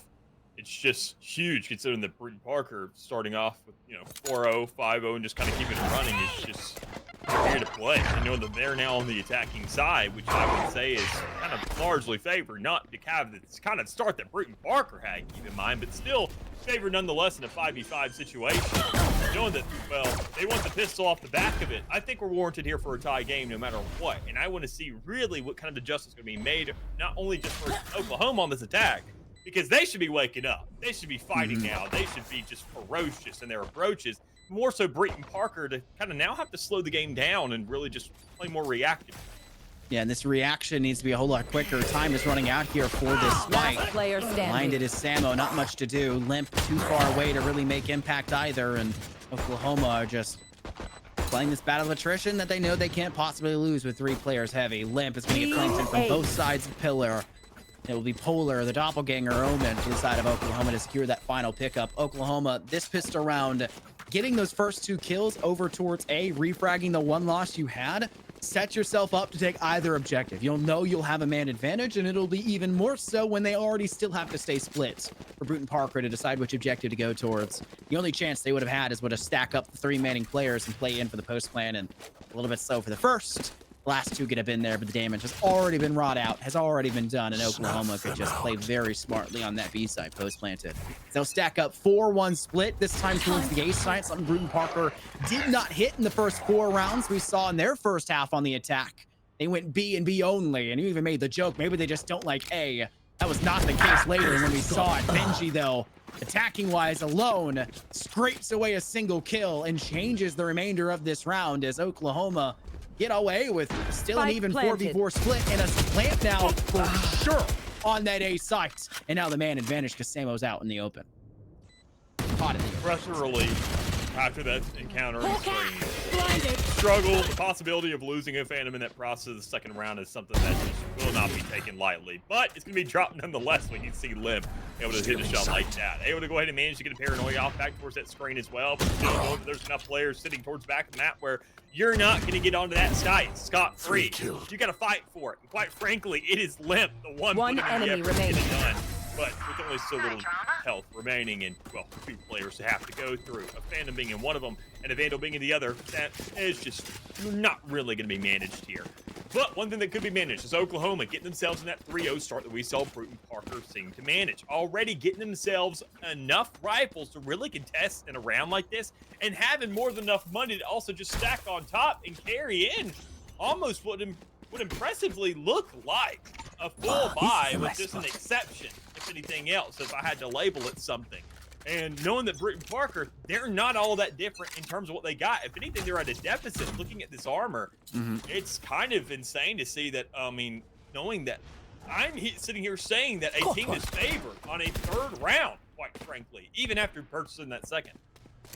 I think the craziest part is Oklahoma go through that round only surviving with 2 weapons, and it still feels like they are somehow maintaining this elevated position over Bruton Parker. When you only survive with 2 weapons, I don't know. Typically, you just ride it off. The third round's not a matter of contention. It won't matter at all. But Oklahoma can make the craziest ecos come out. Imagine what they're going to do with full 5 rifles still nonetheless. Tommy gun trapping something up. You can see a toxic screen, or really a toxic cloud, is available for Oklahoma and for Bruton Parker. And they'll probably toss it out towards the back of tower. And the one placed up on ramp will likely be expunged here quite quickly. Castle sent a guiding light. Tower is being taken quite swiftly. And Truth has the perfect crossfire and a perfect lineup for 3. Spike down Parker A. finally found impact in the second half, and it's off the back of Truth getting 4 kills in the third round of the second half to make sure their name is known. That passivity early will not matter, and defensively, Bruton Parker will be here to deny you. Did I cast or curse that round? Is that what happened? I think so. I feel don't know, bad. actually. I know I mentioned, I was like, this is the one round it seems like they're favoring. I was like, they're gonna lose this now that I said that, aren't they? And that's it. They didn't just lose it. They got flawless. Like I don't think our influence carries that far. If they lost the round, I put all the blame on me. But flawless is just another level. And quite frankly, we don't have that much control because I have parlays and VCT to hit, and I would love if we had that much control as captain. You start speaking the truth. So, I mean, considering what's at hand here, though, I mean, already Bruton Parker, though, I mean, knowing that was a round to bounce back, that was a round to do it, quite frankly, knowing that was a full buy, knowing that Oklahoma don't really have much of an actual follow-up after it, knowing that they just kind of were really starting to hit that groove, and that was the moment that it just kind of faltered. It's a little unfortunate, but it's the reality of the situation. You can be ready for it. And while Oklahoma aren't really ready in terms of the buys in this time around, so long as they're willing and they have enough of a game plan ready to get themselves onto site, these guns aren't going to be nearly all that bad, so long as they get in this close quarter combats that they need to find themselves in. You can see just how Oklahoma want to play out this round. Probably play a bit of a sacrificial lamb, a Trojan horse early with their pistol player up in the front. Then when the noise is finally being officially made off towards market and mid control in the first place, they'll put all 5 players in through garage and maybe decidedly Benji back if necessary, and we deem that to be the case. Trap 30 seconds left. There comes Winders with that showstopper, and they are so agile, Dallas. They are one of the most disgusting boost pack players. They're not even a raise main. They're a boost pack main I've ever seen. B. But it still doesn't give the rest of the team the luxury they need to go kill for kill. They're down a player here, and time was running out, and Sid's life is running out. Oklahoma try to pull something out of nothing, but Bruton Parker still holds strong. Now the second half's gone 2 for 2, and Bruton Parker, they're not really struggling in these rifle rounds, and they've charged up a neural theft and the showstopper of their own, and look what's coming up close. They're getting that from the shadows as well, which is so good for information defensively. It's also a real shame that Oklahoma went ahead and invested that showstopper in the last round and didn't really find too much of an effect off it. I mean, able to go ahead and rob a gun out of one of these players' hands, but I mean, seeing just the clapback that Bruton Parker provided just because it goes unanswered to some degree. I mean, it's now on a 2-round tangent, and I think if anybody can really just know when something's working off the back of just 2 rounds alone, I think Bruton Parker is one of those teams. I mean, I think when it comes around to a game of adjustment, Bruton Parker may have the upper hand in this matchup, but in terms of actual just like game plan and pure grit, I think Oklahoma has what it takes to really just kind of hold this thing down. So it really comes more so to a war of effort, a war of adjustments, or better yet, just a war of want.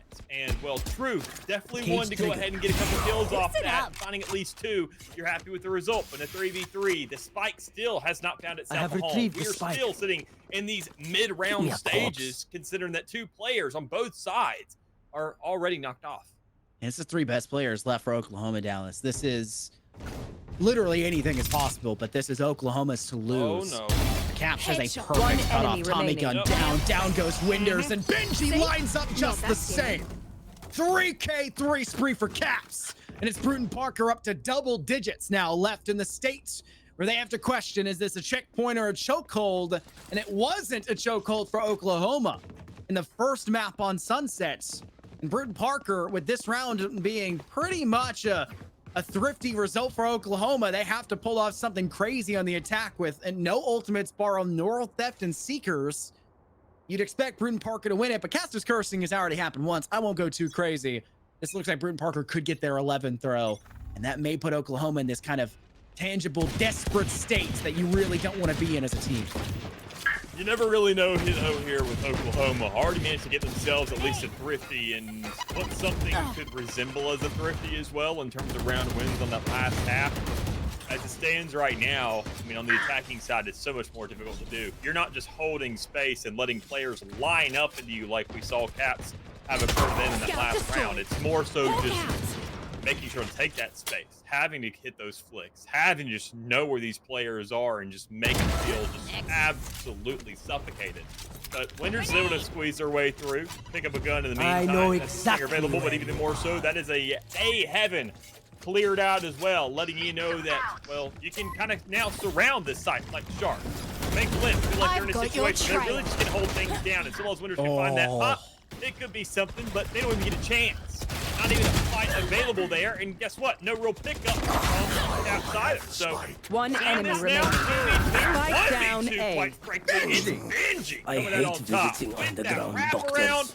the lurking Cypher on attack that we're so used to seeing. It always hits when you least expect. And it's always Benji. Who else but Benji has been one of the most said phrases in the SEL this season, Dallas. When you need a highlight player, Benji is there for it. And we saw it in the first map. Mason and I highlighted it so often, it was honestly annoying. Benji's wraparound control and map control was pivotal for Oklahoma. And while we saw Winders be silenced and suppressed in the first half of that thanks to 4-tapping's Viper play on that map, Benji was given the free reign to go crazy, and they took that in stride.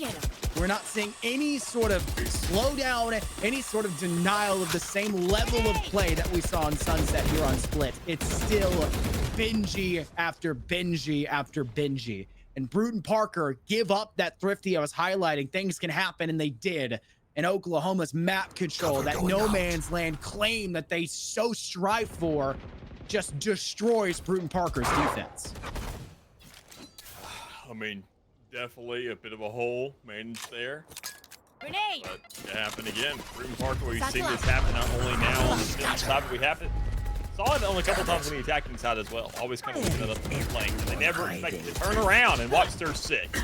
But it's not much of an issue when their 12 is just so hard menacing. And already Oklahoma showing a testament to that as well. Able to go ahead and close up the majority of the members on site. But now with reinforcements rising in the 2v3 situation, it comes down to Tommy Gun winning this 1v1. Polar winning another in the 2v1 situation. Just get that spike down, but you're scared. That leaves a 1v1 open attack. That leaves another player available. Standing. Still, Tommy Gun, barely any health remaining. A singular shot manages to dodge every single one thrown at him to win that gunfight. Yeah, they know they can't stick it there. They know that 4-tapping will extend in for the slight poke needed to finish off whoever was going for it. So they had to double swing. They had to refrag. That was the entire play and the entire result that was expected from them.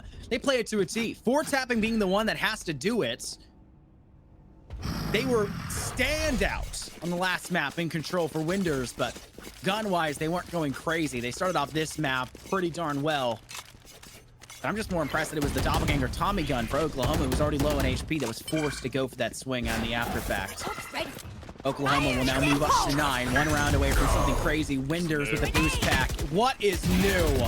And a second to follow suit. Limp and 4-tapping now relegated to being forced to shut up in this round, as this B site is free for Oklahoma in the Vipers pits. Well, there goes almost any chance you got, especially when Benji lays down control towards attacker spawn. After that kill, I mean, gotta at least label the stream 18+. So just any naive eyes. I'm sorry you just had to witness that drive-by. You've probably never seen one before, and quite frankly, considering what just happened there, I don't know if we're gonna see it again. But Winders just doing that essentially almost to everybody, making very quick work of this round. 4K to the name, getting already a little bit under half of that ultimate back once more, just off pure efforts of that round alone. Just outstanding efforts, knowing that Oklahoma, somebody on their team, wants this game, wants this map, and wants a 2-0 lead. And I really can't blame them. And when it's your Rays on that attacking side, who better to be that ringleader? Something's got to change now for Bruton Parker have given up so much spacing to Oklahoma to reclaim some sort of substance in this half. You go up double digits and you've been kept there. 10-10 now the split, and so much of it's off the back of Winders putting wind under their sails and literally soaring through every single objective you've held close and dear. And when it's not a matter of getting into sight quickly, it's the people that lag behind. It's the people that sit back and the people that wrap around elsewhere. It's Benji. This tandem duo seems unstoppable for Oklahoma. And since they've already taken map 1, giving them the second on split could put them at a state where they just need one more map to close out a best-of-5 series for Valorant. And that is something that Bruton Parker, I don't think I've ever had go against them, let alone expected for such an amazing team here in the SEL. So many expectations on their shoulders and so much ahead of them to be just snuffed out with the light from Oklahoma so quickly. They've got to hold on. They got to win this map. They got to do it quickly as well because they're already in a bad spot. Oklahoma guns up, but the Sheriffs rinse through 3. And Oklahoma now to stay back because you're not welcome here on A. It's all the seeds that just line up with each other. With the confidence that comes behind this site hit, the complacency is really what just completely blindsides you. And well, that complacency's name is limp as it stands for this round specifically. Already going ahead and just managing that just corner. 10 Didn't even have to seconds move or even move the crosshair if anything. Just hitting and hitting and hitting, and it leaves you in a situation where Spike is now held hostage. You have 2 guns remaining. Sure, you would like to fight for it. Sure, you'd like to knock a couple heads off these Bruton Parker players. And you have done just that. But regardless, it's a thrifty, it's a chokehold that is not prominent anymore, and Oklahoma is still sitting at double digits. We're not really ever in these situations as much as the collegiate scene where we see if it applies to both sides because both teams don't really manage to get to this kind of point. This is the number 1 seed versus the number 2 seed, and well, we saw 10-13 in the last game. What's to stop us from seeing it here? Or better yet, something even closer, because buys are still on the board for Oklahoma. Another round is going to be attempted here, but to what degree are they really going to be investing into it? Because while they have a neural theft and they're close to a showstopper, are they really going to stop and think that these ultimates are going to be a good idea? Or even then, are they going to stop and think about a mid-push? And that already being answered and letting them know what's going on there, they're going to move things around, head towards that B site, and see if they can get that spike down. But these tripwires are already all over the place. Your push is delayed, and maybe even worse than I. Polar tries to play for something. The dark cover, though, sent by Bruton Parker, and even fired through by Bruton Parker. And that's Truth of frag, where they wouldn't expect it. One Truth enemy can just remaining. line up the kill onto Spike Civ. That's down, their B. third of this round, and Tommy Gun's the only one remaining. Tries to do something cool over up in tower, but that's an iced out spot. There's Match nowhere point. you can play that safe. And the rest of Bruton Parkers, they were 5 men heavy, the one you had left. And Oklahoma come dry with 0 kills where they needed them on that effective push out from B Garage. It's now match point here on the second map of the day. Oklahoma's big 3-round come up. Just 3 rounds or 2 rounds prior, I should say, for the conclusion of that big 3 spree. It hasn't really given them much space past it because we're looking at a half eco buy from them. Where you're essentially forced to put Benji and Winders out in the open and have Tommy Gun, Civ, and Polar collect the rifle if Winders goes down. And Bruton Parker know that the game plan success story is to keep them out of mid and get the early kill, which they can't. It's the rifles, the only rifles Oklahoma have that just feed the 2 frags necessary, and Caps has to reclaim this because if they don't, it may be over, and they can't, only getting 1 before falling. I mean, already just holding things down, able to go ahead and close out these rounds. I mean, as I mentioned, it just comes down to hitting that number 11. And, well, it seems like Oklahoma really want it. So I quite frankly can't blame them. We're going to be looking at what could be a 13-11. No matter what, or maybe a 12-12, take this thing into an OT. But Samo still has at least one last thing to say, possibly, before we do maybe hit that 11. With a gun in hand, full HP, no kit to their name. I mentioned vanilla. It better be your favorite flavor because you got to make sure that every single one of these swings are perfect. Samo steps in very silently. 1 player back corner, and Polar has no problems whatsoever keeping their crosshair still and ensuring that Oklahoma will get up to the 11th. So that means that for Bruton Parker, they can take this one 13-11 and reach the scoreline that you were wanting and expecting for the map of Sunset. Or we see this go all the way into OT for our second map. We knew this series would be close, Dallas. It is a grand finals for this split. And it is important as well for seeding for the LAN event coming up in May when these teams meet up in person. They can stare at each other while they game. We already see them doing some body shots throughout this. Whoa! About, why are we making They've been it so firing at the intimate corpses between of the these bodies two? here, Dallas. All right, listen, get your mind out of the gutter, because it's not gutter here, it's garage. There ain't no sewer play coming out from Oklahoma. They're giving up that control, and it's Bruton Parker getting the kills. With a showstopper from Truth and a phantom from Samo. That puts your one of the two of your best players already off the board. And Tommy Gun spotted with that neural theft off towards A main. They're going to fall back through sewers. Oh, still, Bruton Parker in a situation where, I mean, so many players available, entire setups around the map, not even really staged yet. And by finally the time we can manage to see a singular gunfight, it's already just information out the gate, just flooding into these Bruton Parker players' comms. And quite frankly, I don't know if this spike can even go down. But Benji, kind of leaking through, I've able got to go your ahead and find a trail. little bit of a prominence towards the middle of the map. The one thing they have not really concerned themselves with is the flank once more. And I feel like that's been a bit of a death sentence for every single team. We've seen so many 30 seconds situations where players can just squeak through.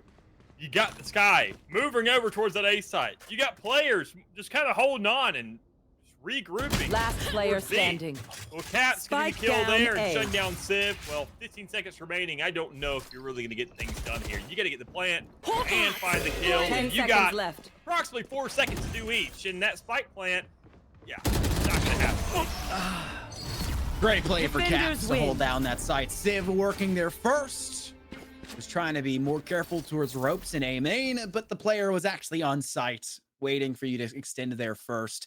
And a lot of the game plan success that came out from Bruton Parker when they were giving those rounds back towards Oklahoma was first bloods. And we saw them try to do it 2 rounds prior, that the thrifty result came in favor for Oklahoma and kind of kept them alive, getting their 11th round win. They denied the Viper's Pit. They denied the Sky inside mid towards ropes, and they even denied the Rays extending out into space as well. They didn't let Bruton Parker get freebie early bloods, and they made sure that when they did, they tried to effectively clap them back with Winders coming through with a showstopper, which is typically a free 1, and Winders, where there's 1, there's typically 2. That's the success story for Oklahoma. If you shut that down, like we saw in that last round, the result tends to follow. And though Benji's alive, and Benji can do anything when they're alive, you had 4 players alive still for Bruton Parker against the 2, and that just numerical advantage, that numerical superiority tends to be something that a Cypher utility-wise doesn't have the ability to counteract. It's 2 gun up, and Bruton Parker are a really good team. They'll go gun up with you every single day of the day. But it's a tied series now, Dallas. And when Sunset goes off towards Oklahoma and Split goes in towards Bruton Parker, that means our third map better be darn close as well. So close to OT in both of them, but yet it eludes us. But we'll have a break where these teams can kind of talk things through, ready up for that third. I hope we see all 5. We'll see you guys soon.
Welcome back, everybody, to the SCL. We've got more action now, prepping up for our third map of the day, and it is the standard tried and true map of all collegiate specials. It's Ascent here, Dallas. And while I am excited to see the continuation of this really darn good grand finals for this split of the season, I still think Ascent did not need to make it, especially when you followed up with Bind and Icebox immediately afterwards. It is the next three, if we see all the next three, the same old you'd see for the rest of the split through any season here for Valorant. I mean, even then, we know we're going to get something. We're going to get a palate cleanser afterwards, no matter what. So it's like, okay, things aren't all as bad as we make them out to be. But still, I mean, it's just seeing Ascent again. I even then been reposting and seeing it all over the timelines. People talking about, what if Ascent was the next map to be rotated out? And trust me, baby, I'm praying for it. I want it. Who doesn't? Well, the players, because they absolutely love this map. But it's not about the players. It's about you at home watching, right? You're what really matters. These guys, they'll play no matter what map is really presented to them. So I think that's a sacrifice we can warrant at the end of the day. I'm sure a lot of people are also going to be really taking their pub lobbies because if I can't play Ascent, I don't know how to play the game. Regardless, though, considering that this matchup, seeing that we still have at least 2 maps remaining, Ascent, I think, is going to be the one that's going to be a nice little... I wouldn't say it's going to be the best meat in the middle of the sandwich, right? We got this kind of middle map right there, kind of sandwiched in between everything else. And while, sure, to us, it's going to be pretty boring meat, sandwich meat that we're used to every single day of the year, as if we were kind of in a homeless shelter. Maybe these guys could season it up well. That's really what it comes down to. I mean, knowing these are the top 2 seeds, they're going to be getting things down and dirty, and they're going to be getting themselves to a point where maybe we could see some compositions that could come out all crazy. Maybe, as I mentioned, a Clove. I may be asking for a bit much there. I don't know if we're going to see a Clove. I don't even know if we're going to see a different composition, but I do think that their approach to this map is going to be otherworldly compared to what we see just so often of every other team inside not just this league, but others as well. Where you see it in the grand finals, it seems like it matters that much more. I mean, both these teams are teams that go the distance in CVAL South, right? They're teams that face the best. They play with some of the best, and they contend with them. So you're looking at this and saying, this already was going to be a ridiculously good game. This team's going to set themselves apart from everybody else. Now they have to set themselves apart from a team that's just as good, if not slightly better. You could argue either way. I think OU is technically seeded higher than BPC heading into this game for the split, but then BPC's gone higher through CVAL South. But also you had to face a tougher team for OU early. That was a team that was expected to go to semis.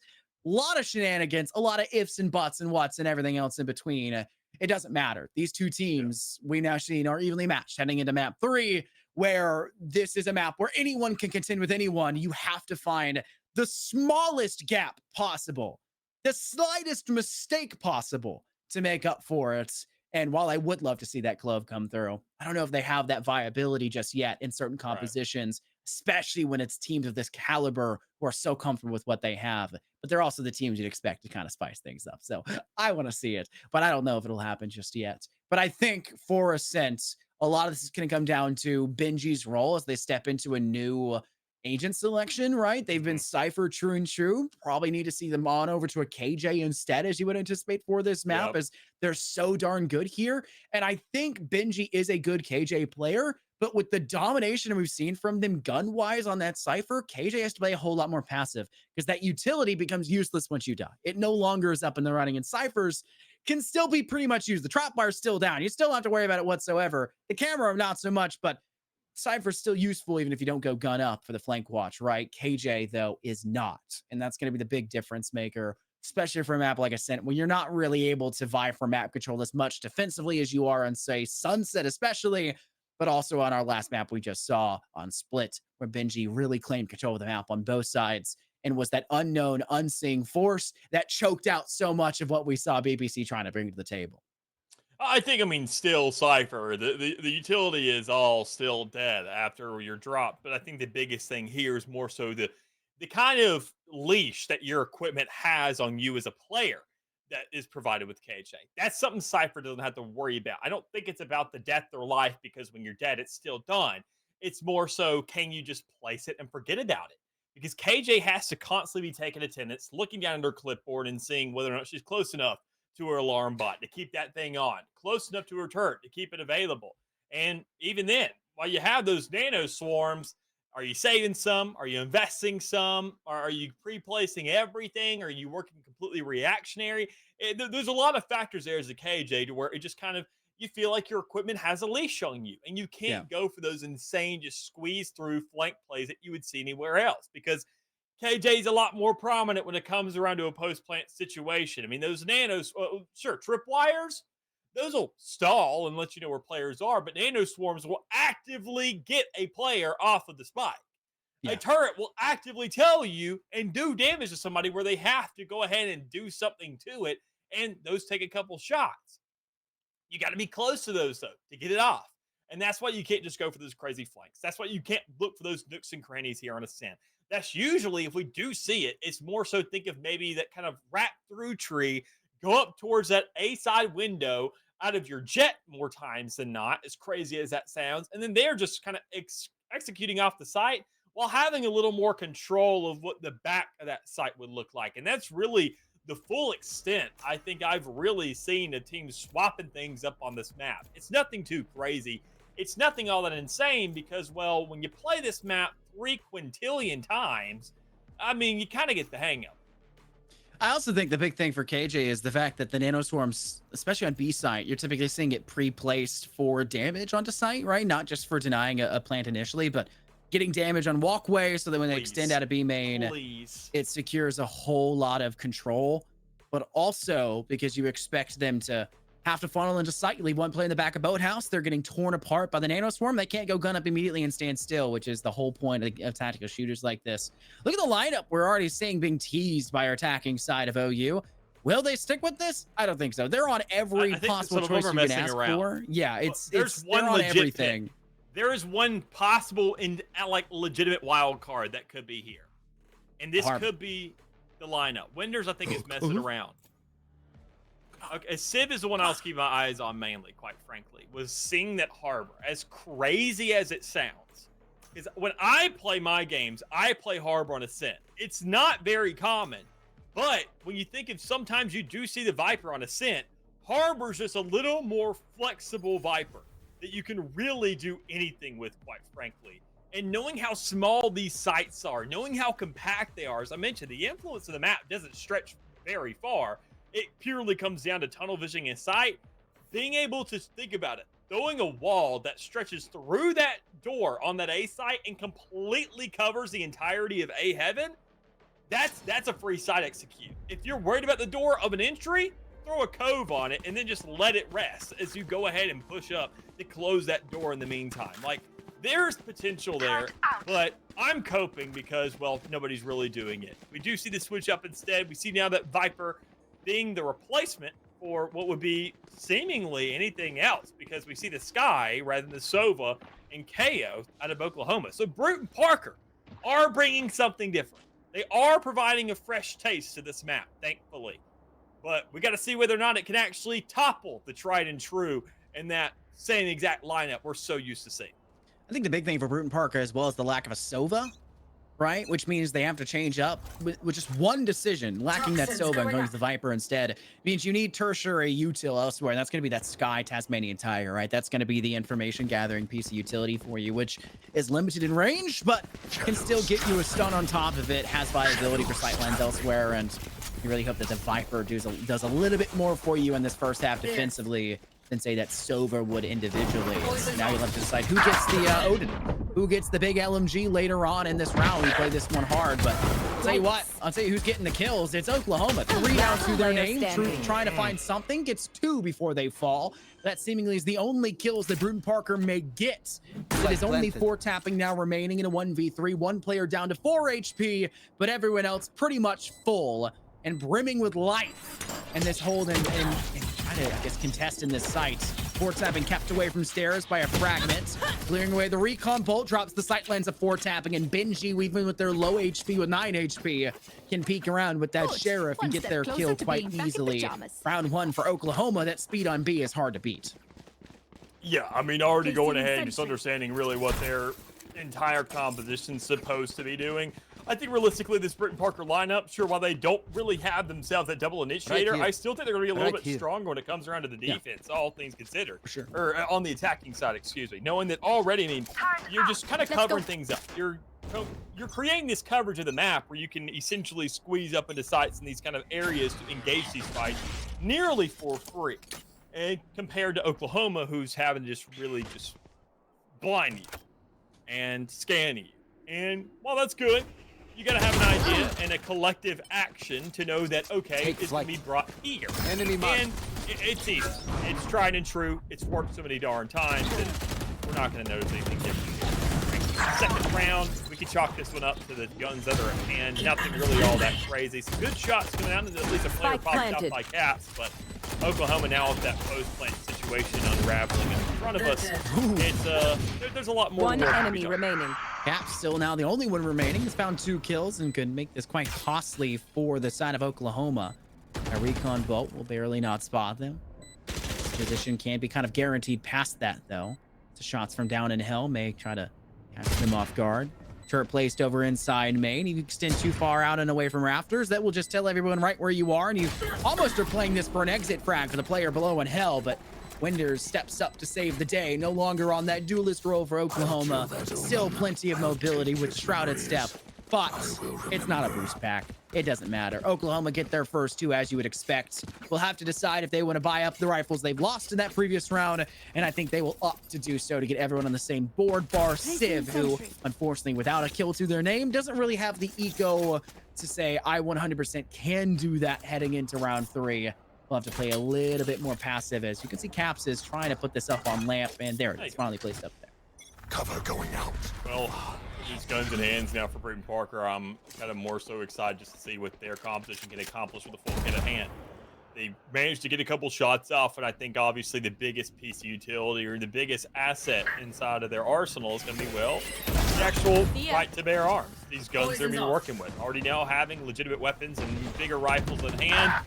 They are Spike simply down making A. flawless work of this round One thus enemy far, remaining. with a small, slight little exception to that singular KJ, but they usually can't really defend themselves all that much anyways. It comes down more so to the utility, kind of sets things up for them. A little bit awkward it was over towards that A site rather than B, but it's the third round. You're going to try it out. You're going to flex it out a little bit. You're going to kind of put Oklahoma in the shoes where they're saying, okay, it's not going to be a default on B every single round, quite frankly. You're going to be switching things up. You want to kind of keep the enemies on their toes and make them think where these setups are going to be. Because keep in mind, you're going to see a turret somewhere. There's going to be a long bot somewhere else. But more than likely, where a turret's going to be, those Ninja Swarms are going to be somewhere else. It was just right next to it. Yeah, where one thing is the others tend Right to here. follow. And right now, I think for Britton Parker, off the back of that success story in round 3, is going to come a whole lot of passivity. Can they still hold up against this Oklahoma side as they start to press themselves forward? A lot of that's going to come off your control of your puppy player. Your Viper Scout extends out destroyed. just behind Radiantite stack, a dark cover to hide within. Blinded. When that starts to elapse its timer, it's good space of judgment. You're going to go ahead and say, I want to go back towards tree where it's a whole lot safer. But truth, we're still riding the high of the success from last round. It gets a bit too big for their britches here, Dallas, and pays the price accordingly, extending all the way into B main, hunting for the Octopus player. Why they're so far out there, I'm not sure. But Oklahoma now have that man advantage, continuing through the bigger parts of this round, where it's an even 2-2 split, where no matter where they take, they'll have the man advantage, and Britton Parker have to deny this flank control coming in through defender spawn. And I'm sorry to break it to you, Limp refuses to peek it at the right time, and with the dark cover going up as well, that may just Down capsize A. the chances for Oklahoma in through that side with Caps, knocking off the second big side of the pod that Oklahoma were 30 bringing to the seconds table. left. Britton Parker with the man advantage back on board. Caps Stay alone down. seems to bury Oklahoma's push forward and overextends to pay the price, but the damage has been done and the success story has not been brought forward. Asama will Bomb wait grenade, just bomb around the grenade corner. out. Pops out utility, just tries to buy time. Dark cover to 10 make seconds matters left. worse. Perfect assistance from Limp. One enemy Asamo remaining. just buries Spike down Bowler's A. flank side with some 5.56, and Limp takes the head off Benji. That's exactly how Brute Parker had to play that round. Outstanding environmental awareness there of just kind of understanding that clock, seeing how this round's going to play out, and just understand that you don't really need to go for the fights here. You're just playing denial no matter what. And you're just welling up all that pressure inside their brain to the point where they just can't really appropriately just react to what's going on around them. So Oklahoma in a tough spot there, but still not the biggest deal in the world. They found themselves a pistol round, and the one after now being met up with another two here by Bruton Parker. So we get into this, well, what we could call a rhythm of ascent. Well, we're going to see more than likely around being won by one side where it's appropriate, and the other one kind of going ahead and answering right back, and we're going to see that over and over and over again. Just kind of imagine this one-to-one, but once again, it's Bruton Parker's turn. Spike down A. The ones with the guns. Yep, and those guns are doing their problem solving that they tend to. The Viper's Pit for Bruton Parker, that's Caps just sitting within it, Shorty in hand as well. Benji's the only one over there. It was a typical 4-1 split for Oklahoma. Nobody had walk right through bottom mid. They didn't choose to test the waters. They wanted that A main push. They wanted a distraction in towards B main. It's not that big of a concern. Caps will just wait things out just on the edge of the view of Benji. A single bullet will kill. And when you've got a bunch of them, a bunch of shrapnel removing itself from your Shorty every time you press that left click, it'll be an easy cleanup for Caps, bar they don't get one tapped from Benji getting a good hit with that Sheriff. This is still a 2v5, near impossible. But Winders does have a Guardian, and Winders has shown us some insane potential in this series. And Benji next to them, it's the best tandem duo you can ask for in Oklahoma's side. Just no 30 matter, seconds it's left. no longer the Ray, it's no longer the Duelist, which means that speed, that tempo, that boost pack, the best boost pack player we've seen here in the SEL One is enemy not remaining. here. Benji does get the first, and while they may fall, Winders refrags, and Winders has to go in towards this side, collecting now a Vandal. But that Viper's Pit goes both sides, and Caps, I'm sorry to break it to you, Caps is not missing the second chance as Winders gives up the sight line.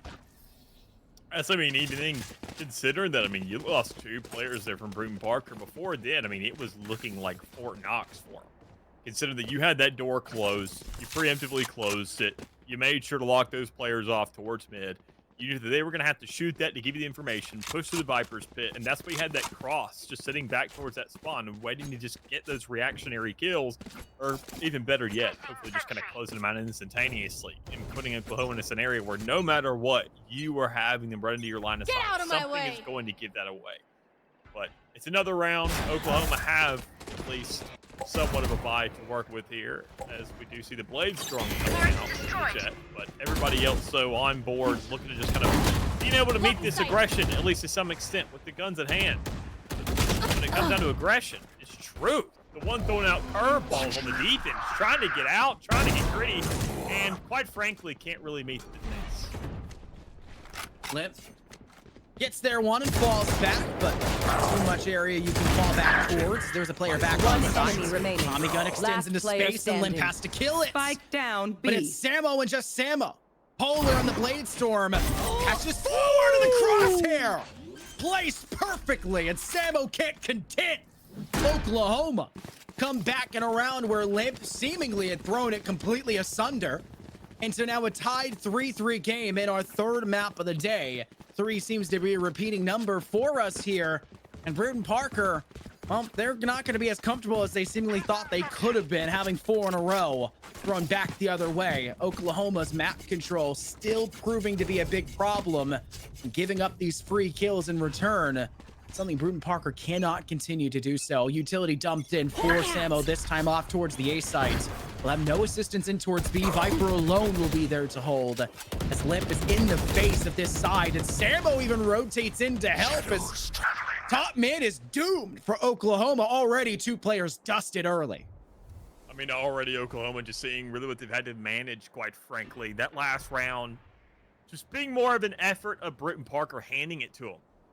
Pushing up toward B main, giving up a couple heads, and put them in a situation where the site just kind of seemingly looks free, regardless. So even after that start, One still down. dwindling down to a 1v1 that it leaves when Bruton Parker doesn't throw bodies at the problem and can't even solve it with that off the start, when they got the players just kind of scattered about, holding things down appropriately and just working the slow and steady game, that they're much, much more favored the longer these rounds go on. But that's for defense. It's going to be something a little bit different as they swap sides, obviously, considering what we saw in Split. But I think seeing how things are panning out right now, I mean, they're going to have this thing on lock. I don't think we're going to be seeing an operator being brought out 30 here by seconds a Jet left. anytime soon, just knowing how well things are already working. Even then, speaking of Jets, I'm already happy to see that Oklahoma have invested that play storm relatively early, all things considered. I mean, even when you've had these purchases available, it shows that both these teams are not afraid to just push buttons, just because it always feels like, but with these 10 top 2 seconds seeds, left. that they always have a reason. It's always warranted to some extent, which is always nice to see, rather than holding on to something, knowing that just press it. It's gonna come back. We're gonna get another one. We have that potential to get enough kills to surmount maybe 2 more by the end of this half, rather than just seeing the kind of typical hold on to it. We're saving it for the next map kind of mentality. And, well, these two just do not present that. They are working on a round-to-round basis. And when things don't really work out for you in one round, if you feel like it's going to keep on carrying on, might as well call a timeout and slow it down and make sure you stop that. Yeah, you got 60 seconds now to converse and try to work things through. When you, like you said, everything is a round-around basis, and you can't formulate a game plan too far forward, right? Even when it's a round where you take a good win and it's near flawless, that's not going to work twice. It's not even going to work 7 rounds later, right? Something new has to be brought forward because they're going to formulate a strategy to counteract it very quickly at this level of play and at this level of field in general for the SCL in the grand finals of the split. Oklahoma, though, with their 60 seconds, can maybe think a little bit more about how these B executes are going to work out for themselves. Putting too much control off towards splits obviously proved to be a problem, with Limp getting really in the face from Bruton Parker into the face of that split side. They didn't explain out from Link. They didn't explain out from that area, which meant the 2 top mid players were cut down too early for Oklahoma to go past it. And we were probably about to see a courtyard take entirely from Oklahoma in that round if it wasn't for the fact that losing those 2 at top mid completely threw the game plan out the window.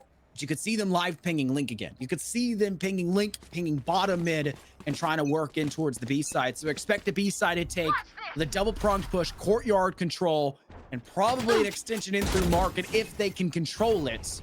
But that Blade Storm and a lot of the utility you're hearing inside A main will force Benji back and mean that it is way too one-dimensional of a push out here for Oklahoma, who have to come into this completely dry with not much utility to extend space, but then Aeroswarm and everything just dealing damage after damage to these Oklahoma players having to step outside. I was going to say welcome to the blender, but it seems like that Odin's doing enough work on the attacking side where it's just it's a ninja of its own. Just dicing up these guys one by one. I mean, putting them in a situation where, quite frankly, Bruton Parker could not hold on. I mean, these 2 answering players are going to be on drastically opposite sides of the field. One back towards attacking side spawn, one coming back from CT, and even then still, you see the KJ didn't even register those bullets that were coming at their direction earlier on, because, well, that's a dream. That is a player very, very far out yonder, and I don't really know if it's going to have too much of an impact at a round like this when you know that, well, you got a player just sitting in the back of Boathouse, ready to spray through walls at every angle.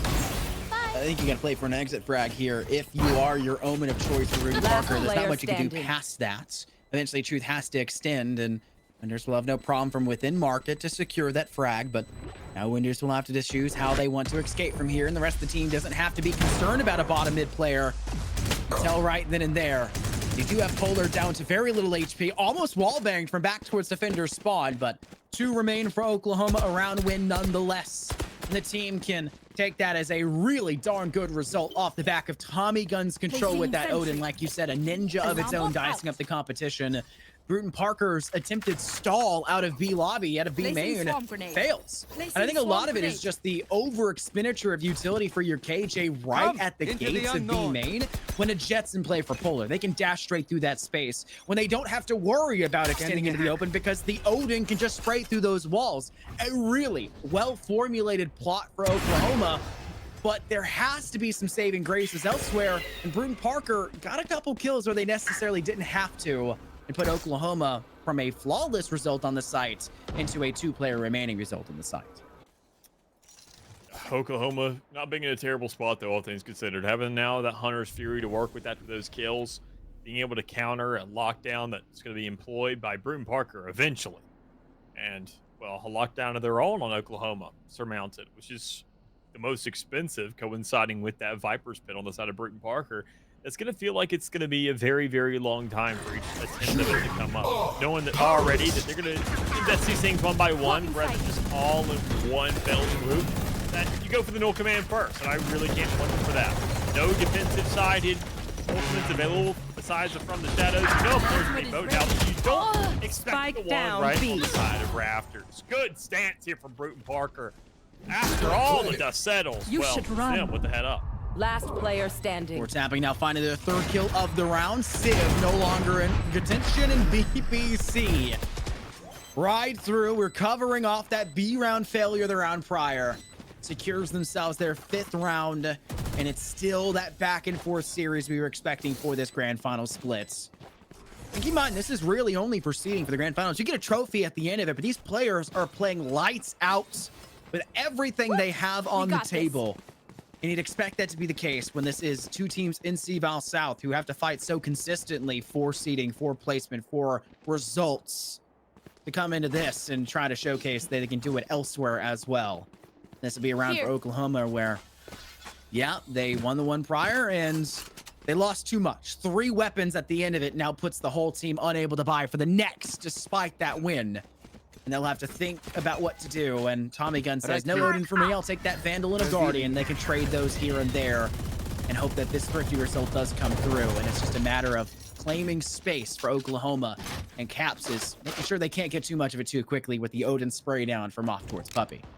Getting a little bit of damage on that jet. No Sky to reinvigorate any of that damage back. But, I mean, seeing what's happening here already, Oklahoma, they're going to be in a bad spot. It was more so just kind of a establishment of dominance in this round, knowing that they don't really have the buys to just aggressively push aside right off the get-go. They're going to be defaulting. They're going to be looking for any kind of gaps to try to and maximize off the back of those. And Bruton Parker, understandably so, just opening things up with a big Odin spray, saying, well, it's be a little bit, but slow it up a little bit more so. And that's exactly what they did. So they thought about the Odin and decided that that was their best course of action.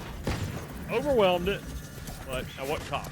Well, 2 players. Who else is here? Well, at least one. Who has to flick up to Samo's head, does so well, but it's the shorty from Truth that rinses Pinju's HP pool down to nil. And Polar now has a 3v1 they have to come back from with the Odin in Truth's hand. And ready to spray down in through hell if they can even get there. It will not matter. You try to peek up through Pixel and double spray down Odin. You had 4 tap and get damage out earlier. Caps was credited with the assist. The final secure needed from Limp to make sure Bruton Parker get to 6. Break even at half bare minimum.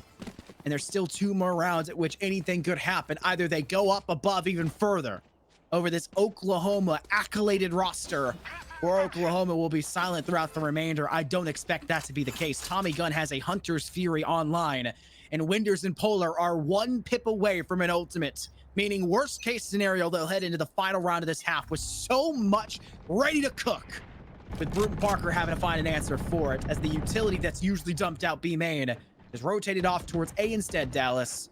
And that's going to be Samo's responsibility to lock down this A side exit. Well, opting for the A push. We see them moving what could be right into the blender that is those nano swarms, the turret, and the alarm bot, all next to each other. Still, knowing that an operator is over towards that B side of the map, I would much rather prefer you to hit A. The operator, sure, it's good for an opener, but what's even better? The Vandal. Polar on the attacking side, already squeaking his way through into hell on that A side of the map. No real contention here just yet, and it comes down to close plan. Players stacking on top of each other. Caps trying to just get somewhat of a wall bang available. Going to be using seemingly what seems like every single bullet available to the Odin. But that final reload, ready to roll, and, well, players ready to rumble on this site. Bruton Parker have now clicked the go button, but have they found enough kills off the back of it? Benji towards over on Tree, can't really find the 2. Find 1, but he's picked up now with the Hunter's Fury in the back of the map. You're just looking to delay the time. Limp needs to stick this to half. Dark cover will dissipate. They can hop to the side. Tommy Gunn just testing the limits on this. They'll tap the diffuser. Tommy Gunn, oh, they can extend. They don't! No. Limp tests the water, dips their toe in Oklahoma. Last round it's too in the cold half. for them. It's much too quick. They didn't expect Limp to stick it through. Pros don't fake, baby. And Bruton Parker now up to 7. Could be 8 as the eco looks once again poor for Oklahoma heading into this next round. They'll buy up absolutely everything they can, but it's not what you want to see for a final round of this half. We talk about pros don't fake. That works in any esports. And speaking of there's esports, Dallas, we've got 3 up for contention right now. Only one of those does not have a pros don't fake mentality. That's Overwatch 2. That is on the chopping block of availability. The other 2, Rainbow Six Siege and Counter-Strike 2.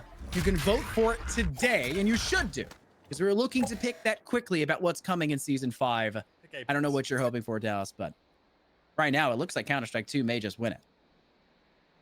I'm in for Apex, but Fred also said make sure to use like things that schools have already, that your school has a program for. Take flight. I say I'll vote for Apex, and then just get 3 guys together and start playing some Apex, right? You've been on a big Apex binge. Oh, dude, I've put at least 200 hours in this season alone. It is a problem.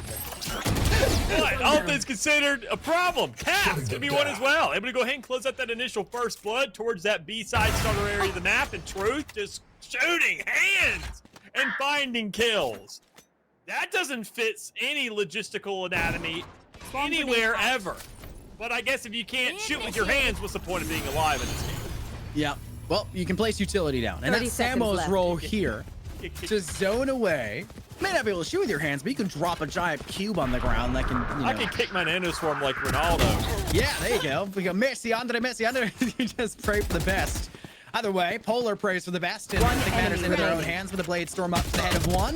But the showstopper, 10 that's seconds the left. boomstick here, right back in return for their face. It is Bruton Parker. They will, as expected, with the very mismanaged eco of that last round for Oklahoma. They did what they could Switching with what they sides. had. But it will be an 8-4 split defensively for Bruton Parker, now having to transition on over to the attacking side, where we kind of questioned what their lineup was going to be like defensively. Said it was going to be really good defensively and really good on the offensive. And we've seen them hold true defensively. I don't know where the Viper really fits on the attack, though. It's just the toxic screen, and if they don't find impact on the toxic screen, they won't find impact anywhere. There's that wall, letting us at least get a general idea of what it'll do. But it's pistol round wall, so it doesn't actually. Yeah. Viper wall, though, like, realistically, when you're on the A side of the map, it's almost kind of like split, where you can just, instead of shooting it towards that A site, you could do it to cover that door and that entry, that re-entry on Heaven. Or you can just completely cut off the middle of the map and just push up through there and take a lot more kind of market control than we would typically see out of a lot of teams. But this one specifically, a little bit awkward, I'd say. But, I mean, Bruton Parker, they know what they're doing. They've seen this wall 300 times. Last So, well, they're player making quick standing. work with it. Yeah, they know exactly where they have to extend in towards. They know where they need to aim, and they know where they need to flash. And those guiding lights, honestly, something that was noticeably absent Spike from planted. Oklahoma. While you can initiate with a KO, the flashes are arguably the weakest part of KO's kits. It's not as easy to utilize. It's not as easy to bait with. It's really quick. It's really instantaneous, and that's something that makes it so that your KO needs to be a lot closer. Really feels like they have to be a little bit more managed about their positioning, and so much reliance is on the back of the 0 point instead for KO, for denial of util and denial of everything in between. Having those guiding lights just created such a funnel for Bruton Parker to take advantage of and keep Oklahoma back where they knew they needed to go guns up and couldn't because their sight line was not up, as they were stuck in a very big flashing white light in front of their face. Or is it green? I'm colorblind. Who really cares? That's 9 rounds now to Bruton Parker. They take the expected second if they can. It's expected to do so. They get double digits already in a 6-round disparity against Oklahoma. Honestly, Oklahoma need to make sure this round drops at least 3 weapons out of Bruton Parker's hands. Yeah, I mean, already sitting at a 9-4, though, here, coming into the secondary half. I mean, it's just good looking for him, quite frankly. I mean, that's all it really dwindles down to. Be able to kind of capitalize off that lead they had in the last half, kind of just keeping it rolling, having guns in the secondary round. Has there been an update to economy to where you just get more money for Last winning? player Because standing. I've seen so many rifle buys on these secondary rounds that it's just like, It's turning into the new norm, honestly. it's weird, though, like how it comes around, because we see it every once in a blue moon. But then teams just say, then we're not going to do it. And then they decide to do it again, and then decide not to do it. But in this series, it has been so prominent in every single half, to not only buy 1 rifle, but to buy 2. I also feel like a lot of it is because teams realize they don't need full armor heading into the third round. The worst case scenario is they're going to have a rifle still with soft armor. At least that's the idea. We can see that in effect here for Oklahoma. The worst case scenario is soft armor and full rifle still on the board. They're going to die to generally the same amount of bullets, generally the same amount of time. As a big Destiny nerd, and you know about the TTK numbers everyone harps on so much. It's probably about the same effect here. I have to really ask a couple of these players. Maybe something we can ask in the interview at the end of this one, Dallas, as both sides have pretty much done this one throughout most of the maps. Exactly. It is Bruton Parker, though, getting 2 kills quite early, losing one in the process, and now a couple more after the fact. Spike Benji and down Polar mid. combo up for 1 apiece, and Here. it's now Bruton Parker kind of on the back burner against this Oklahoma roster who don't have full armor and are arguably easier to kill because of that. The B site's left up and free. Placing swarm Only grenade. Samo had the Swarm spike grenade nearby out. with them, as it's a bit of a slow move in from Limp, who kind of looks like they have a limp in their step, just a little bit slow to kind of join them up front. I think you're a little bit more cautious considering the kind of stakes at hand. You One know, it's enemy gonna be available remaining. anywhere else, but even then, still, you're not cautious as you are Samo. Just right into CT, expecting to just blindside everybody there, and well, as it stands so far, nobody's going to be blinded. An absolute read by every single player in Oklahoma. Understand what's going on there, holding on to the majority of their guns, and gearing on now to a 5th round win. It's not nearly as impressive of a round ratio that we're seeing in terms of these last 2 maps, but still, I mean, Oklahoma, we've seen rebounds from much worse, quite frankly. Keep in mind, Split, the very start of that map. When Bruton Parker was on the attacking side, Oklahoma was on defense. They went an absolute tangent of 5-0 to 6-0 and just so on and so forth. But Oklahoma making it at least at 7-5, I wouldn't blame them if they could just kind of step it up, especially on a map that they know so much more of. There's another point there we saw where right at the very end, Polar was kind of left dry for just a moment. They didn't get the great shot necessary, I but can't use that. any chance you can give over to Bruton Parker is not a chance you want to give. It's that pop flash from your KO that has a limitation of range. It's like 27 meters or something like that. I don't know. It's like 30. It's something around that range. You can never really get a direct answer out of it, but Oklahoma, we're going to struggle for initiation. I think that's one of the reasons why we see them kind of holding a little less than steady in the first half. But defensively, that KO is going to be so important for information. And Bruton Parker, where they didn't have to rely on Spike it, down mid. they maybe want to be a little bit careful here. Oklahoma clapping off, taking down Limp, and Bruton Parker, who had that man advantage, One give down. up the man advantage with You should Benji's run. frag off towards Truth. And you can place the lockdown as much as you want. You don't have a secondary angle to work from, and you're going to have to step into the razor blades that is these nano swarms just in front of your feet. And that's going to have to be cleared quickly, and it's not cleared fast enough as Winders. Oh, no. You can't miss both of those. That's a bad spot to be in as BP sees caps. Strikes for 2 up through tree. Every chance to contend with for Oklahoma. Every active player on site's just been felled. And it'll be a tough and dicey retake for Civ to try to come in from and Polar to try to find space from afterwards. Civ will have to clear out door. Polar not far behind them. Door will be cleared, but they'll step back up through Raptors. enemy Where you remaining. got 4 tapping waiting to deal with 1. Can Polar take the next 2? Caps can just hide away as long as they possibly want to. And then Nano Swarm buys an infinite amount of time if you don't even have the chance to step Yeah, they forward. just What swap a their round fire recovery for Bruton Parker. They're 11th now to their name. An insane round considering, I mean, what was at a hand there? I mean, Oklahoma ult's essentially not ready. corralling these players into the middle of the map. I mean, just alleviating their attention to one side than the other and just finding pick after pick. Just alternating turns of finding those kills and relative successes in the map. But still not resulting in a round win, unfortunately. Seeing how it was done, I was expecting a little more out of Oklahoma, expecting Bruton Parker to just kind of be locked up a little bit after that. But that's just not the case here. Already 11-5 on the board. Bruton Parker, honestly, just seemingly knowing that this map has just been an outstanding effort for him. And here we go. I look at the Viper Wall more so kind of in these later rounds. There you go. Here. Locking down the middle of the map, allowing a little bit of a free creep up. And, well, not really answered for nothing, because with the recon dart, you found out where players Enemy may kill. be, and even then, still understand exactly where your shot should go, because with that information there, you take those Last shots, player standing. or you could get absolutely shut down. 3-1 situation for a round or a map point. Oklahoma, it comes down to Civ. Hopefully close things up, and I don't think that's going to happen. Yeah. just timing, right? I mean, Bruton Parker extended open space. They know what Match the win point. condition is for them. It's to get these frags early in Oklahoma. Try to get first bloods. They try to use a utility game. This kind of like macro game for the overall grand scope. But it's looking a lot more microbic. It's looking a lot more like Bruton Parker just saying, we have this big lead. We can kind of play cheeky. We can kind of go tongue in cheek. We can play something that is a little unexpected. And I genuinely think this agent selection for Bruton Parker is near perfect for the style of play against Oklahoma. I highlighted the Viper play for 4-tapping on map 1. I thought it was a beautiful counter to Winders, who was just the standout player for Oklahoma to look at. And they shut them down entirely in the first half, and they lost it in the second. That's where Bruton Parker lost. And we're seeing the same just perfect play style, agent selection-wise for Bruton Parker for the counter of Oklahoma. It's obviously done their VOD work, and we're seeing the results of that step out here on our third map of Ascent. It isn't even 4-on-4 until finally Samo steps and creates some separation.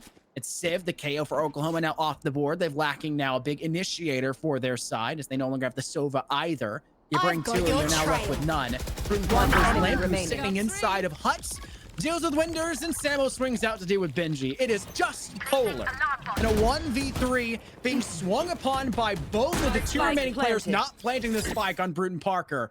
They are hunting for blood, and they'll hold this. They'll line up, and it will not matter. Attackers 4K win. for Samo, big map for Bruton Parker, and a 13-5 stat line to send us out of map 3.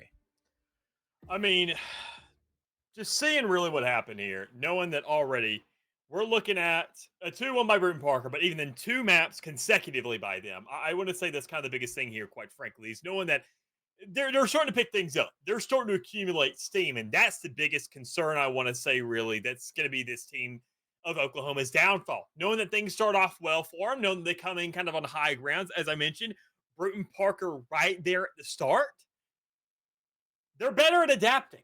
That was the biggest thing I really want to put that emphasis on, is that they are better at adapting, and knowing that over the course of a series, you're going to see these tendencies arise, just not out of a singular map or singular composition, but as a team, and seeing that muscle memory can be manipulated so long as you just notice it. And they seem like, I mean, as these rounds are getting, further and further apart, you could kind of throw it up just being, okay, it's Ascent. But still, seeing those last 2 maps, we're saying the opposite. It's Ascent. It should have been that OT that we were thinking about. We saw 13-10, 13-11, and yet we can't see Ascent get even to double digits for both teams, right? That's the craziest part about this series. It's neck and neck for sure, but the separation that Bruton Parker were able to create for themselves, adaptation is key, but also I just felt like they're just better VOD review against Oklahoma right now. That seems to be this big thing. They counterplayed it in map 1. It didn't work out because they second half just was a Benji showcase with a really great recovery. You see come out from Winders, who was no longer able to be countered so much as they were on the attacking side, and could just use the breach to allow for them to extend out and get 4K after 4K. Second map, great map overall for Bruton Parker. There wasn't too much countering you could really do, and it just came down to kind of getting the separation, getting the lead, and playing for a little bit of I would say continuity and maybe some errors for the other side. It was the closest map we've seen. The scoreline was very, very reflective of that, and it was truly just a testament of the individual skill level of these teams. This third one, though, I can't help but feel like there's a lot of VOD on this map of Ascent for every team, and Bruton Parker just watched every possible one they could have against this roster of Oklahoma.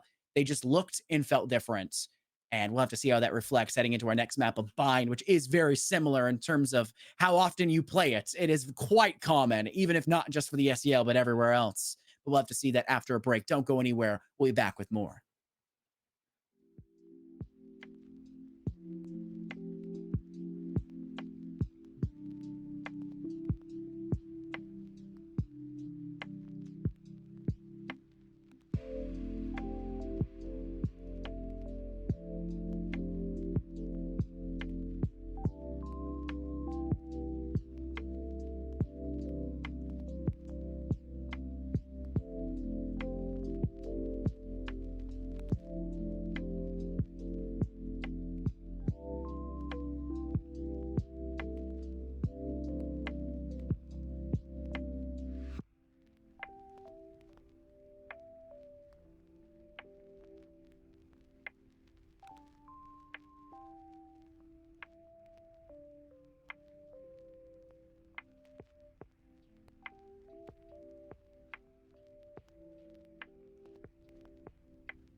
Welcome back, everybody, to the SCL Game 3, or Map 3. This is not Rocket League, thank God. Has already been concluded, and it fell in Bruton Parker's favor in a very lopsided manner, in fact. 13-5, the final score line, and that's a pretty disparaging score line for a map that should arguably be the closest out of any of the maps we've seen today that were already ridiculously close, going 13-10 and 13-11. So I don't know what Bruton Parker were cooking, but it absolutely torched the kitchen and made sure that nobody was allowed within it. It's like my mom on Thanksgiving prep day. No one's allowed in the kitchen. Everyone else has to stay away or she'll yell at you. That's what Bruton Parker did. And now we're going to see ourselves hopefully yelling into some success stories for Oklahoma for Map 4 of Bind. Yeah, no unbind. I mean, it's not the same kind of situation where you're seeing the same exact compositions over and over again. But even then, that was still a very, very welcome surprise by Bruton Parker, all things considered. Bringing out, instead of the KO and the Sova, they went for the Viper and the Sky instead. And it was something that, I mean, very much was welcoming, considering that we see the same thing over and over again. It was finally an adjustment because some teams, I mean, we do see some curveballs every here and there. Sometimes, rather than the KJ, we notice that maybe a Sage come out to kind of just throw up the ice wall early on and maybe block off another avenue of an entry to site. They're giving a little more time to react to that. Sometimes you do end up seeing maybe a Viper to replace that KO or that Sova. But here on Bind, we also see a lot of different replacements that are available. In terms of the initiator, you already see between Tommy Gun and Caps, the Sky to the Gecko. Benji on that Fade is something that we don't see very often, if any, anymore. And I'm excited to see that this once again kind of getting some light shed on it. So, I mean, there's a lot of possibilities here on Bind. And this map, I think, is still extremely fun. While some people, at least the sentiments that I hear personally between me and my friend groups, I genuinely think this is kind of one of maybe the top 2 maps, quite frankly. Yeah. Knowing how fast it goes, knowing how much diversity is just encouraged here, it's always just an absolute blast to watch. Whenever a map has this much agent diversity, you can tell you're going to have something worked out for you. And sometimes with so much agent diversity, you can have a team pick something that we don't like to say often, that a team loses in the agent phase, in the agent pick phase, where you sometimes have that. Bind is one of the only maps where you can have that come true, bar something like a high school game where they just kind of pick comfort picks and pick what's really comfortable for themselves. You don't see that in collegiate, right? You see top league teams, top teams, you know, pick to what's strong to the map, and is 2 very different lineups. Get comfy, because I mean, you got to understand on a moment's notice when to throw out this utility. So play what you're best at, and that's really all it dwindles down to. So long as you get a raise, I mean, everything else just kind of falls into place. And a breach. Sorry, not a breach, a brim. Sorry, I apologize. So similar with the bees. As long as you have a brim as well for this map, because that stim and the sky smokes, way too good offensively and defensively for this map. It's hard to count them out. I will point out as well, the double initiation for both teams. The Yoru is going to act as an initiator for you, both information-wise with that VTOL, when you get the ultimate actually charged up, and the pot flashes around these corners. It's really good to play that almost as a sentinel half the time as well. It's crazy the versatility Yoru brings to the map of Bind. But it is Bruton Parker that get first blood and even a second afterwards, as Tommy Gun's now off the board, and he's lost that Viper as well. Oklahoma left with just 3 and only really goes to their hand. What can they possibly do? Well, click heads. And that's where Winders will step up to the table, dealing with 4 tappers, and now Sambo as well with a wall bang headshot. Benji, who else but Benji? Alongside Winders, no longer on the board with their final death, just going forward. It's an even 2-on-2 as somehow Bruton Parker now giving up a lot of space, playing that to the side here of Oklahoma. Benji's only teammate of Polar's lopped off their head as Truth gets a great flank forward, and their 3rd kill of the round. It's a Ray City today for the side of both teams in the first round of Bind, but somehow still Winders gets away with more ult pips, having collected 1 and also getting their death and 2 kills forward. They're going to be that much closer to a showstopper. I mean, that's to be expected here on the map. As I mentioned, I mean, everybody just play what you're most comfortable with, especially those raises. I mean, when you're looking at a team, I'd rather have a Raze main over a Jet main any day of the week. Jet just feels very traditional. Even in the professional scene, we see players and teams that have those dedicated absolute units. Like, keep in mind the Demon ones and, you know, the Tenses and such, where they always can, everybody can play on a Jet, but a Raze it's a talent. It's something that you have to really just feel and know. And I think, quite frankly, seeing at least the sunset, watching the split to where both these teams got a really solid one on their hands. So you can be thankful for that, but even more so, both teams can be thankful for the stance of play. Bruton Parker's really had themselves an advantage right now, but Oklahoma do have a dropped player just kind of scattered about the map. The body maybe warranting a pickup somewhere, but it's not really going to give them too much leeway when it comes around for this retake because, man, it is just free Spike real planted. estate over towards this A side of the map. Point out that it does truly feel like the comfort right now for Bruton Parker is coming off of the lack of early Gotcha. aggression from Satchel out. Oklahoma. That's expected in the second round after a loss, but something that will need to be, I Last guess, player further standing. proven throughout the remainder of this half before the sides start to switch. Limp, though, the Ghost does deal with one. It's just Civ now remaining inside Meadow, off with their head. Limp says with the Ghost into the final assurance and kill. This is something I think that No one Bruton Parker beats my are really good at, firepower. I got securing round this. wins, making sure they get the lead early, and starting to use that as some sort of substrate to test the waters, a litmus test, so to say, for how the remainder of a half will go. But when you see Oklahoma play so passive in a round where they have to play close, typically speaking, with Sheriffs and Ghosts, I don't like the idea of it, and it doesn't bode well for the remainder of this one when Bruton Parker, when they get those first bloods like they did on Split, were winning those rounds 9 times out of 10. Even on Sunset, when they were getting those first bloods, they're winning the rounds 9 times out of 10, bar the occasional round where Windows would come out of nowhere with a 4K. And up and up here with 2 kills, 1 to Truth, their doppelganger, the second to Caps, who got wall banged. No idea where it was coming from, and a great assurance round for Oklahoma. Mr. Winters with the 4K and just immediately meets Barely. half the quota right off the get-go and has 3 more players to at least try to go ahead and go for it. Considering that, I mean, well, you don't really have too much holding you back here.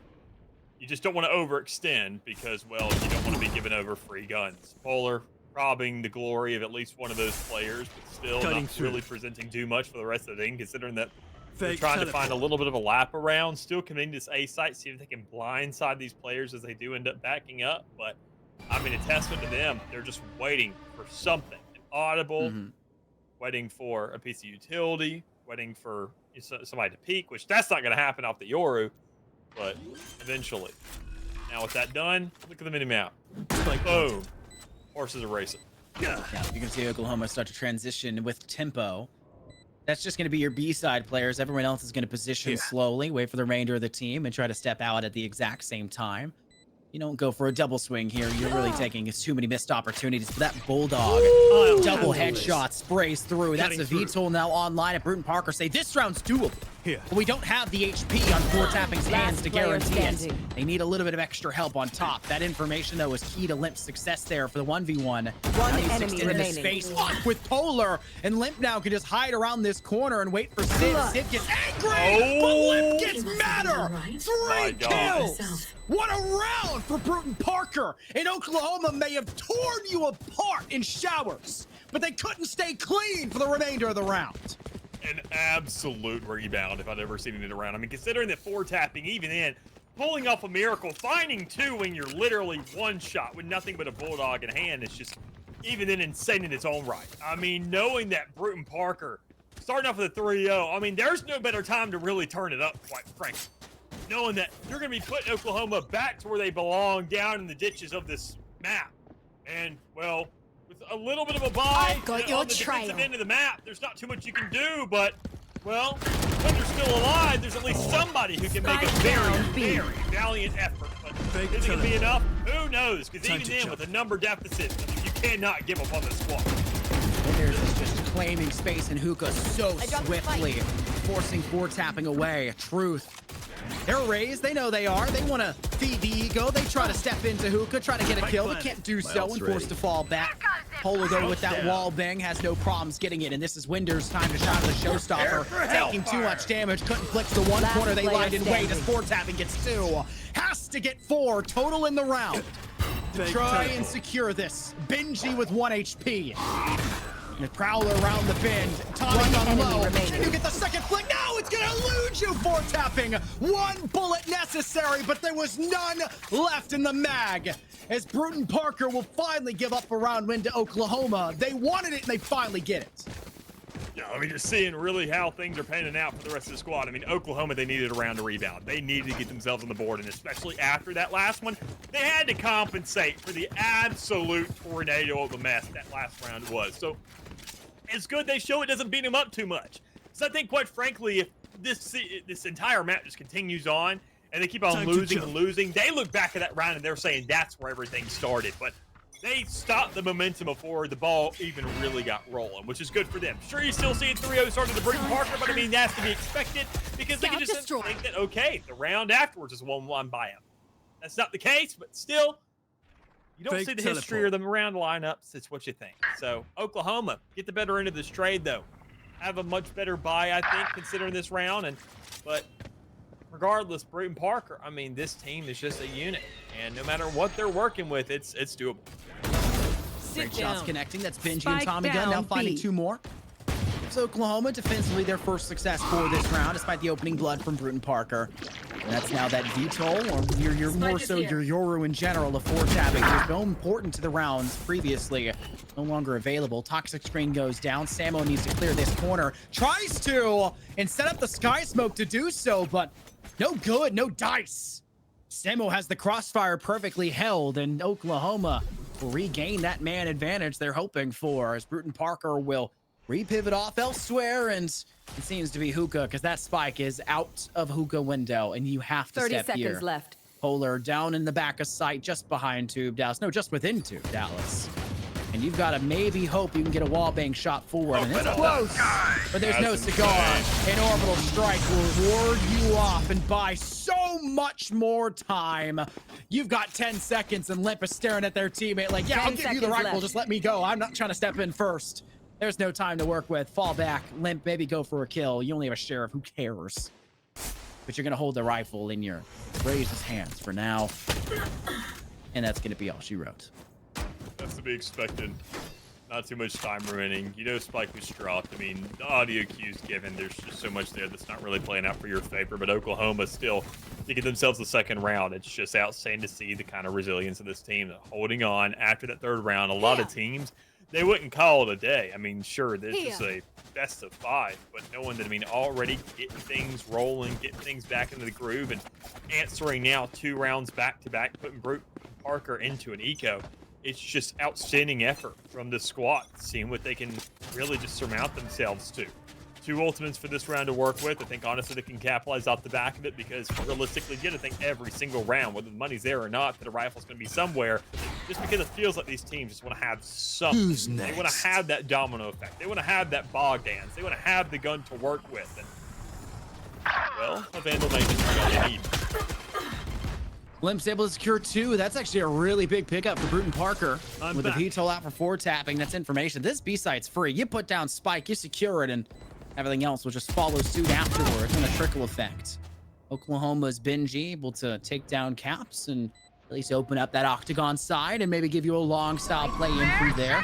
Both are at the Nightfall, but you're a bit slow for the defensive player to step forward, but somehow still Polar from inside Hookah takes down 4 tapping, and what started out as a Bruton Parker success story is quickly turning into a nightmare instead. As you are spotted, you are marked, you are seen, you are known. And Oklahoma will dice you up everywhere you stand to tie this series, tie this map, I should say, 3-3.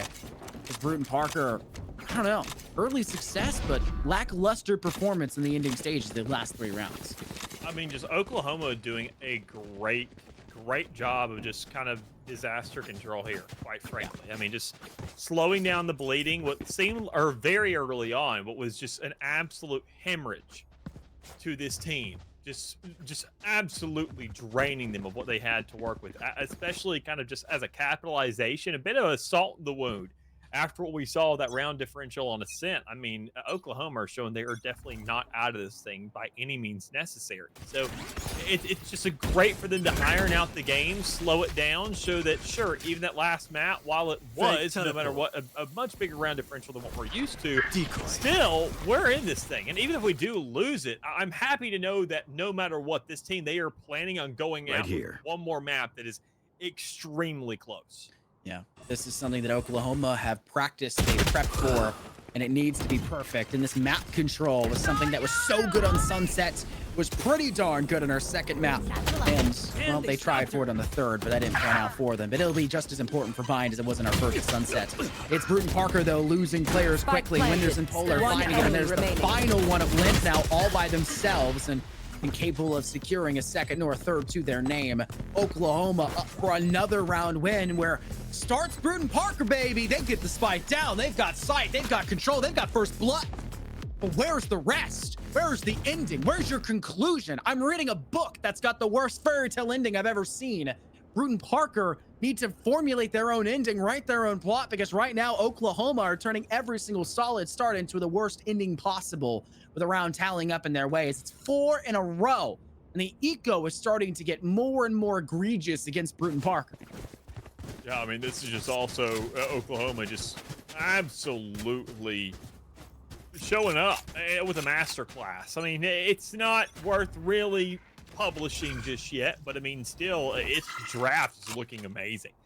Just considering what they've accomplished so far, these 4 rounds being strung together in answer to Brute and Parker's 3 to start things off, it shows that, sure, this team and this composition, when you get all the pieces together and when you really get everything started moving in unison, it just looks so great. And even then, it may be the wild card we're looking for. Brute and Parker's composition, nothing all that crazy what we've seen in terms of buying, but the fade is showing up in colors here for this matchup, just like the Viper did in that last one, to where, quite frankly, even with the strong sort of Brute and Parker, Oklahoma could just meet the exact same kind of score line, quite frankly, in the map following, just with the same kind of tiny little adjustment.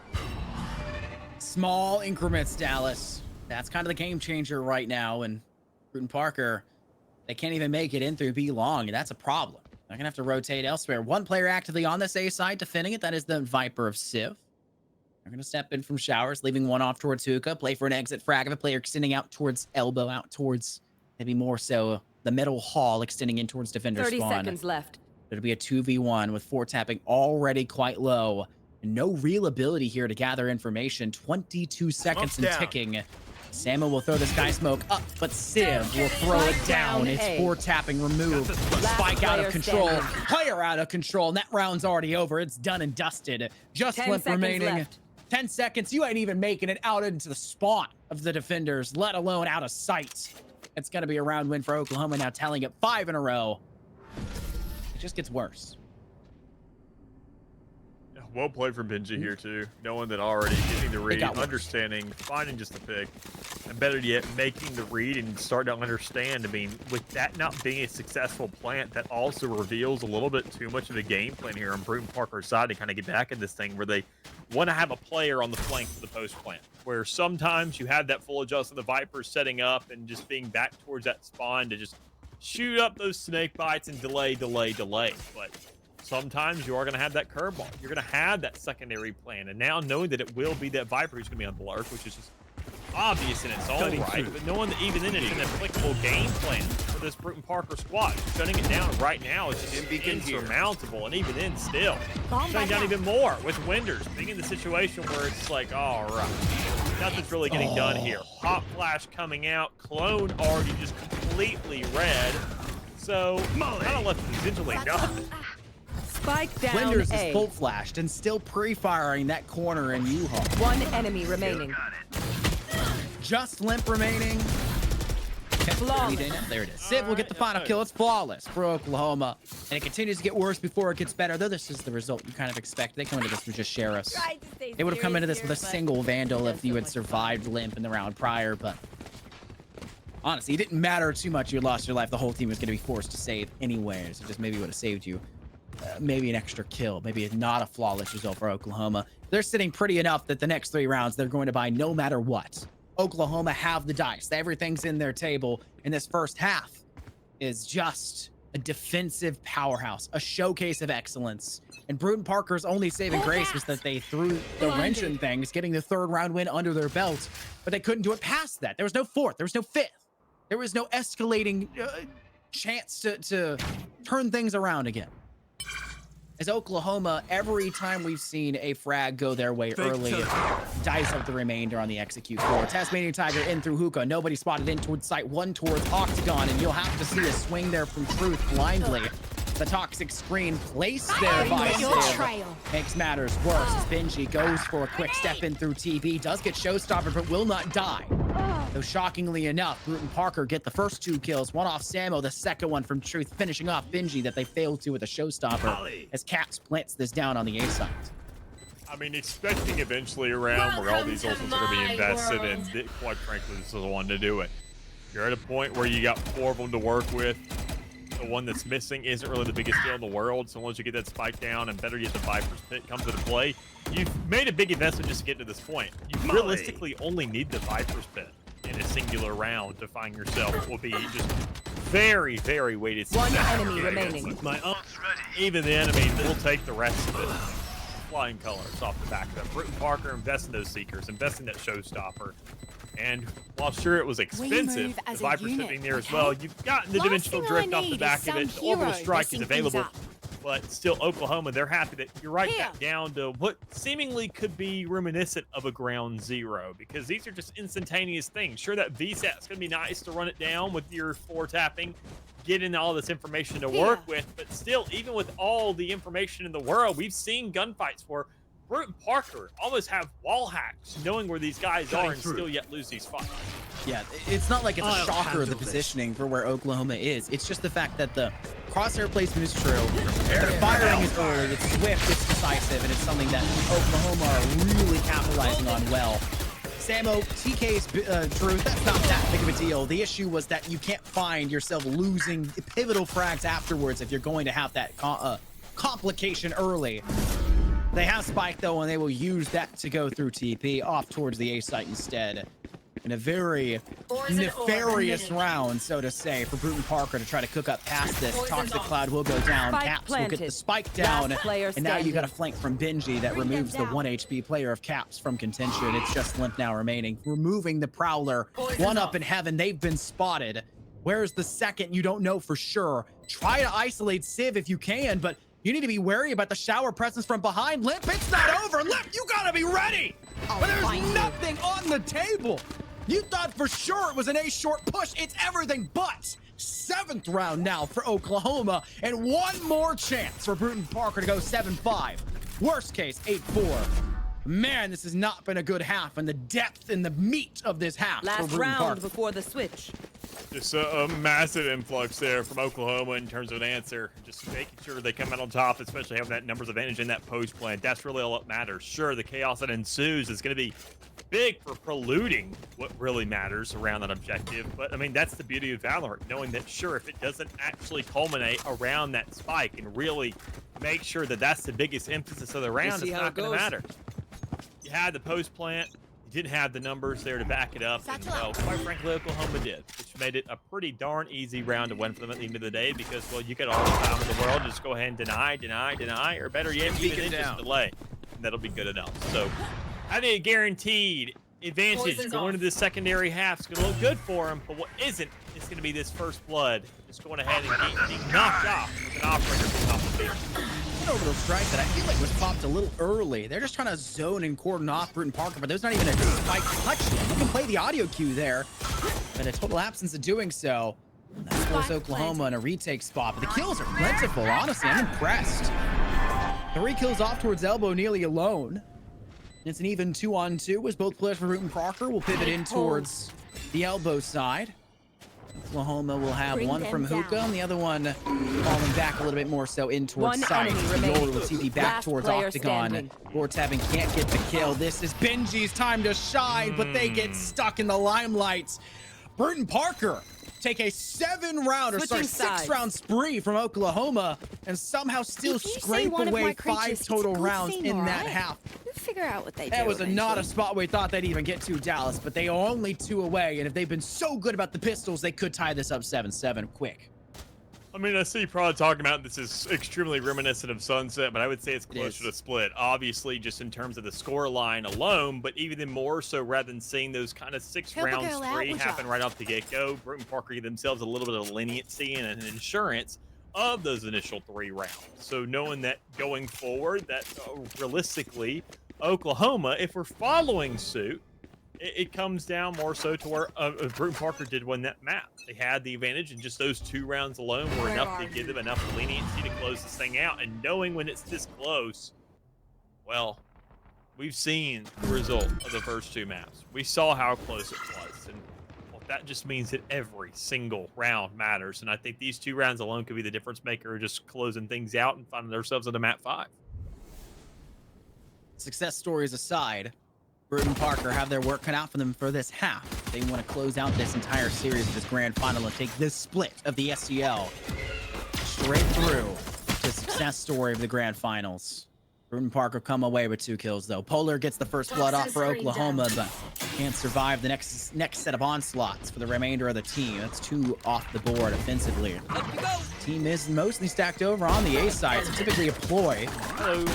Limp will take the brunt force of a classic right-click law free gun, though not needed to right-click at that range. Headshots aplenty. Bruton Parker with 2 players tagged up, one of them down to like 10 HP in total. They're gonna be hard-pressed to have Truth get that first shot headshot kill in through U-Haul, or in through Lamp in general. Your team sets up. Toxic bites out. Quick use of the util for your Gecko for a flash, for a stun. Truth knows this Sheriff can do business, but it's just rushed upon by Oklahoma. And the rest of the team for Bruton Parker just isn't coming away with the success that's needed One to close enemy out remaining. for a post-plant defuse here. So you have to dedicate to this, and there's just no chance to do so. You'll charge up the VTOL, though, getting your 3 kills. Honestly, why not die to Spike here and get the death for your 4th? Money. And the Sheriff. I mean, a Sheriff is like essentially a second round gun. Yeah, I mean, yeah. You don't have to buy it again. Hear anything else? I mean, around number 2, yeah, it doesn't matter that much. I mean, looking at 4 tapping, 1600, Truth bought up. The Sheriff is only sitting at 11, so it's enough. It's a little bit. Where You're not are really too they? concerned about the ultimate. If there's any other ultimate, maybe at hand, like maybe a Viper, Bring you're them saying, down. oh, that's kind of a big difference maker. But I mean, in this map of mine, Time to especially dimensional drifts, like every single Scout other round, destroyed. quite frankly, your guy's really heating up.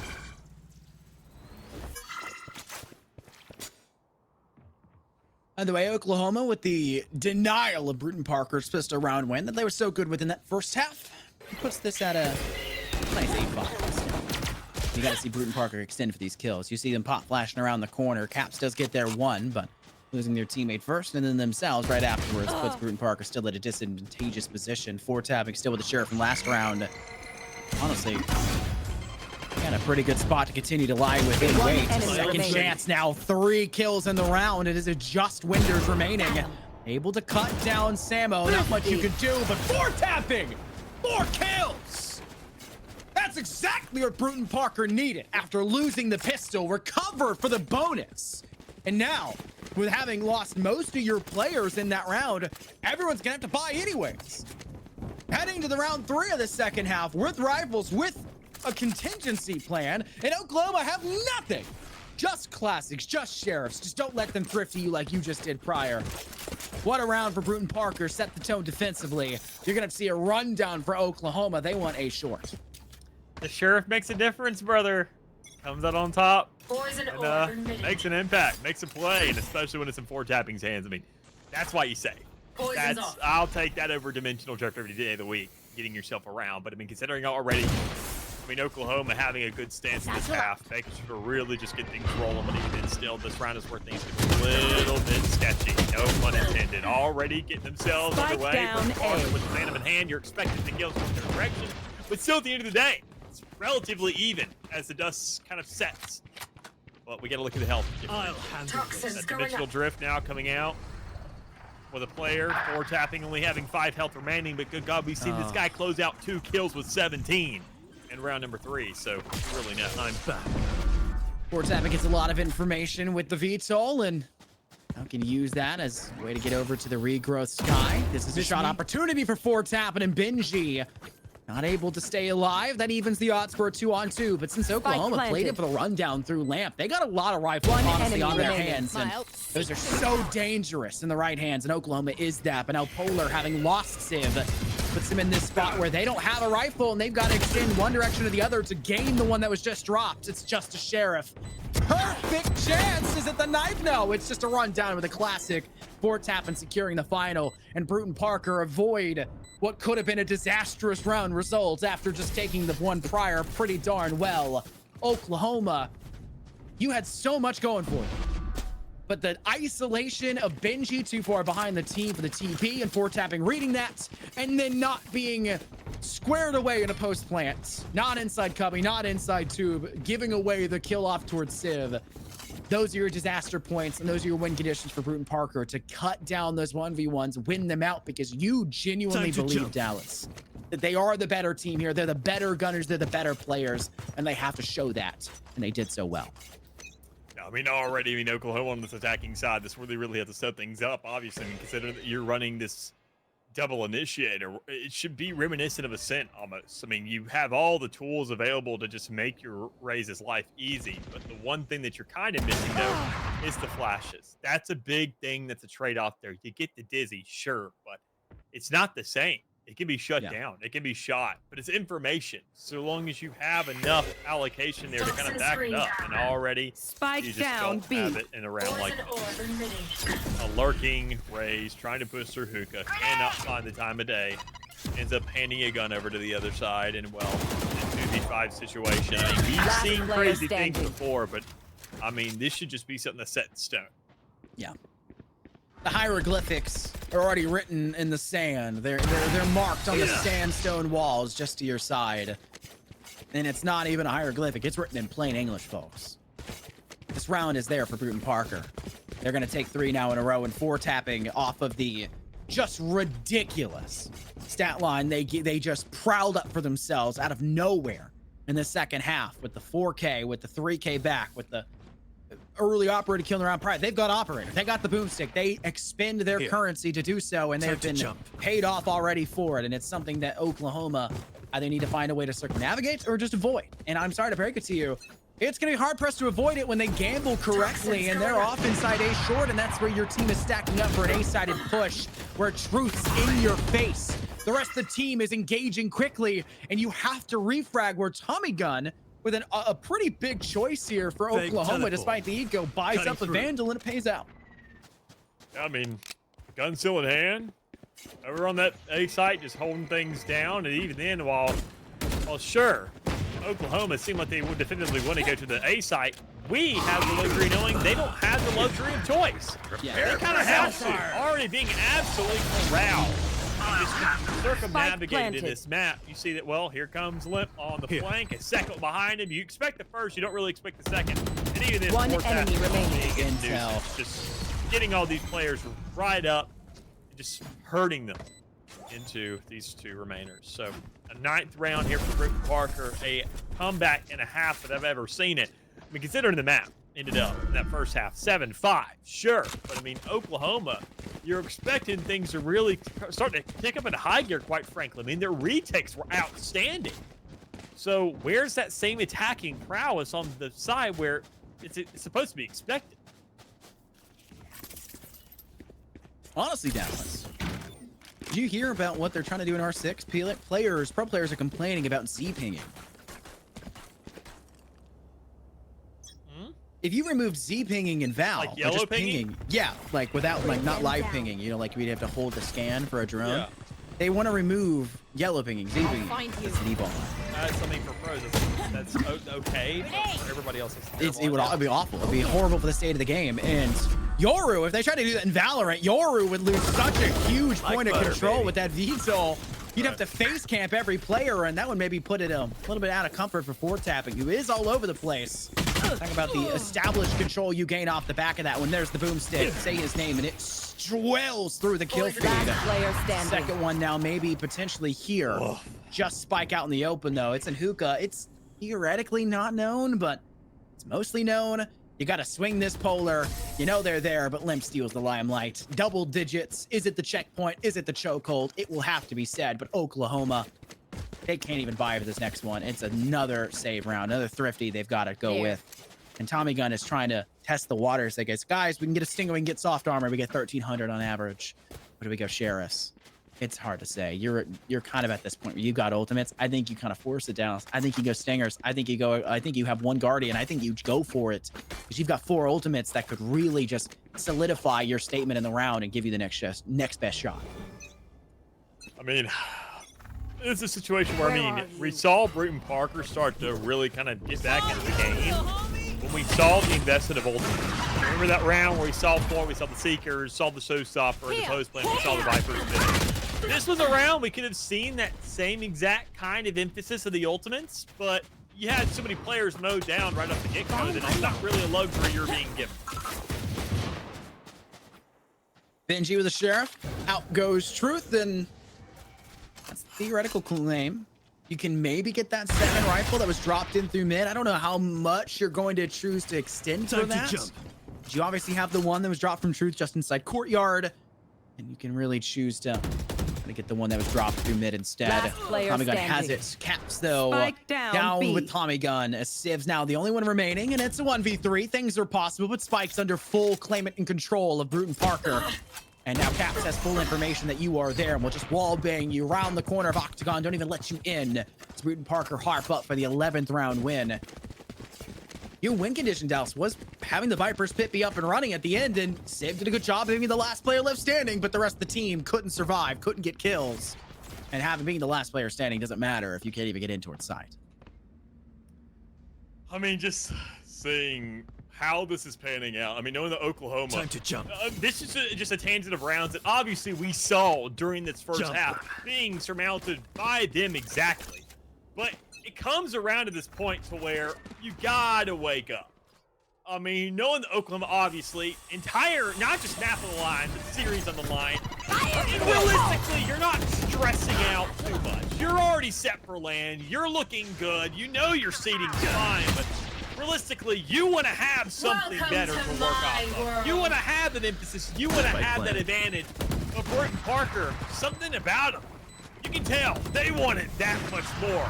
And as we see the Vipers pit go down for Oklahoma, Bruton Parker, that grit that they want, that entire emphasis put on winning this series, we're going to have to see it really shine right here. And as they get themselves one, there's 3 more they have to go through. Face your Second fear! out to their name. So the Vipers on the board. They'll go for an orbital strike, trying to clear that out. Not going to pan out for them, though. Just a little bit shy of where that Viper's lying. You do know there is still one in showers. Winders is going to be there. Can you get the kill? Force tapping does, and it's it! You lost the Viper. It's just the Fade remaining, and what can they do at distance? They stuck through the sky smoke. Can you get it in time? You can't! Clutch. But Bruton Parker can't time it right. They win out the kills. They win the timing. They get the frags. They take space. But 1.6 seconds is your undoing, and Oklahoma get to their 9th. But it's still maybe not enough with Bruton Parker taking the collective brunt of kills. You're only resetting the loser's bonus, and you're still coming into this one with not the best and prettiest picture in front of you. This is a old school 1990s Kodiak camera when you should be looking at an SLR in 2024. You want everything, baby, and you only have some of it, if at best. And you have to choose a side, and A just seems the easiest when everything on B has failed the last 3. Texas going through the fade, the haunt, doing everything it needs to do, just letting you know the complete outline of this A side of the map. It should give all the info in the world that Oklahoma needs to take over the site. But even then, with the information available, the shots are just not there to follow it. Unfortunate, realistically. And sure, there you go. Do not invest that Thrash just yet. I think that's a bit too much considering what's at hand here. You don't know that there's a player up in heaven trying to just absolutely choke you back in that corner. Monster on the loose! But still going for it is insane. Where are you? Defuse going through. Samo's tapping it for now. Last player Shots standing. extend, and somehow Oklahoma are getting a freebie! Benji alone just lines them up. Why is 4-tapping peeking that one so egregiously? Mid-air jumping around a corner with an operator in hand. And now BPC are lacking. Slacking maybe would be a better term for it. They don't have the operator. They've had to buy up too much recently, and that was 4-tapping's forte. Now noticeably absent is going to be a big gaping hole in their revolving door that is this defensive positioning and the defensive prowess of this team. Where do you go from here? How do you recover? You have the veto. You've been clean when you don't have the operator as long as you have information.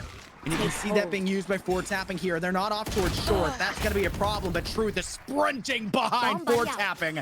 They want control of spices. This is looking like a Frank Herbert novel, and they've gotten it. But Shai Halou needs to step off elsewhere. The whole team of Oklahoma survives bar your Fade, your second initiator. And they'll have to think twice about how they re-engage. It'll be a shower peek this time. Slow and steady wins the race, but sometimes it creates a couple extra steps in the process. And, well, that's the unfortunate reality Oklahoma's facing right now, with a couple players being knocked out every here and there. But Spike's still within their grasp. Sight still in front of them, but they got to get it down. One enemy remaining. Better yet, while you do have one singular player ready to roll on that note, the other one is not. So it's unfortunate to see that, well, Oklahoma, they lose out another round, and seemingly this game just kind of seems to be fading even more so away from them. And even in this last round, they may not even have the bye, considering that one Phantom, one Vandal, a Judge, a Sheriff, and a Stinger. I mean, we've seen thrifties from them before, but at this point, it's got to be realistically just a miracle, because you got to keep it going. It's a mean showcase from Bruton Parker. We all wanted 5, and they don't want to see it. The fourth one could be over here and now. Initiation power sent out from Oklahoma. Windsor goes into space. That Judge. Will it be the Executioner as well? We'll have to see. If it can manage to send anyone from Bruton Parker to the chair. They'll hold back. Wingman gets the plant. That means all 5 for Oklahoma can have guns up and ready. Sightline for 4 tapping though. And a molly from Samo. Making a rifle to join in. This is an Oklahoma roster now left with 2. We've seen Benji pull off a miracle, but this one is gonna need some fairy dust and dreams, because it's a whole lot harder when you're getting pressure from double sides. It's truth to take them down. It's Polar by themselves, and it's Polar removed from the equation. Bruton Parker, take this 13-10. Take this series to the grand final. Defenders 3-1. In Oklahoma, you played so damn well the whole season, but it's Bruton Parker's season to win. It's their split to hold, and it's their trophy to go home with. It most definitely is. I mean, even that's just here for the spring split, considering, I mean, obviously they're playing for placement to some degree. They have a lot more to work with here, because still land is going to be a consideration. It's going to be a factor here, and it's going to be a barn burner, to say the least. But knowing that, I mean, that today, at least, this does to settle this entire series has come to a conclusion. It gives them a taste of what they need to be ready for, because this best of 5, even then, keep in mind, it was back during the fall with our finals there that we ended up doing a best of 3, because all the maps leading up to them were a best of 1. So this is finally the first legitimate best of 5 we are seeing here in the SEL, with 2 seasons now coming to a conclusion, or better, an entire calendar year. And, well, Bruton Parker and Oklahoma having the upper hand of actually getting to experience that, getting the practice and getting the reps. But the other teams get the benefit of having a lot to look at, quite frankly. Yeah, there's a whole lot to say. You can wide review this. You can look at it. You've gotten 4 to the 5 maps. You don't know how Icebox is going to go down. You obviously don't know Lotus. You obviously don't know Breeze. But I'm sure they've played them elsewhere. They play often. They play a lot. That's what these teams do. So you can look at these. You can review. And BPC now having the better seeding, winning this finals, means that the team that they're going to be facing off against, they're going to have to review. And I'll be honest, I mentioned it earlier. It just really felt like BPC knew Oklahoma better than Oklahoma knew BPC. Whether that's true or not, I'm not sure. I'll ask it in the interview. It's not going to be too big of a problem for it, but they looked so much more comfortable against this roster than in vice versa. And when we saw highlights, we saw highlights. And that's just what a grand final has to be. We do have a confirmed 8 that have made it to LAN. The question will be if all 8 of them can make it. I don't think that will be the case, as we obviously have had that problem in Rocket League, but we'll have teams that have been seated below that can step up to do so, and we'll kind of highlight from there. But that'll be RG UTSA, Niner Esports, LA Tech Blue, which forfeited against this Bruton Parker side in the semifinal matchup heading into this. Oklahoma obviously has made it there. GT White, Florida Blue, Bruton Parker, they make it there. Their first seed, they're happy with it. And then Clemson Orange. Those are your 8 that are guaranteed there, bar any incidentals that make it so that they as a team can make it. We'll set everybody people in, and we'll make the determination at that point. Well, we do have an interview going to be on the other side of this break. Broadcast is not over. Do not go anywhere. We still have some things to go ahead and kind of put some emphasis on and make sure to announce once more for y'all. But let's go ahead and get things set up, and we'll catch you on the other side of this break with what seems like Limp in the waiting room. So we'll catch them with them.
SCL may be officially over Dallas for this season, but it doesn't mean we're done just yet. We have an interview with Limp, nonetheless, the hero, I feel, on the map of Ascent here in the booth with us. How are you doing, Limp, today?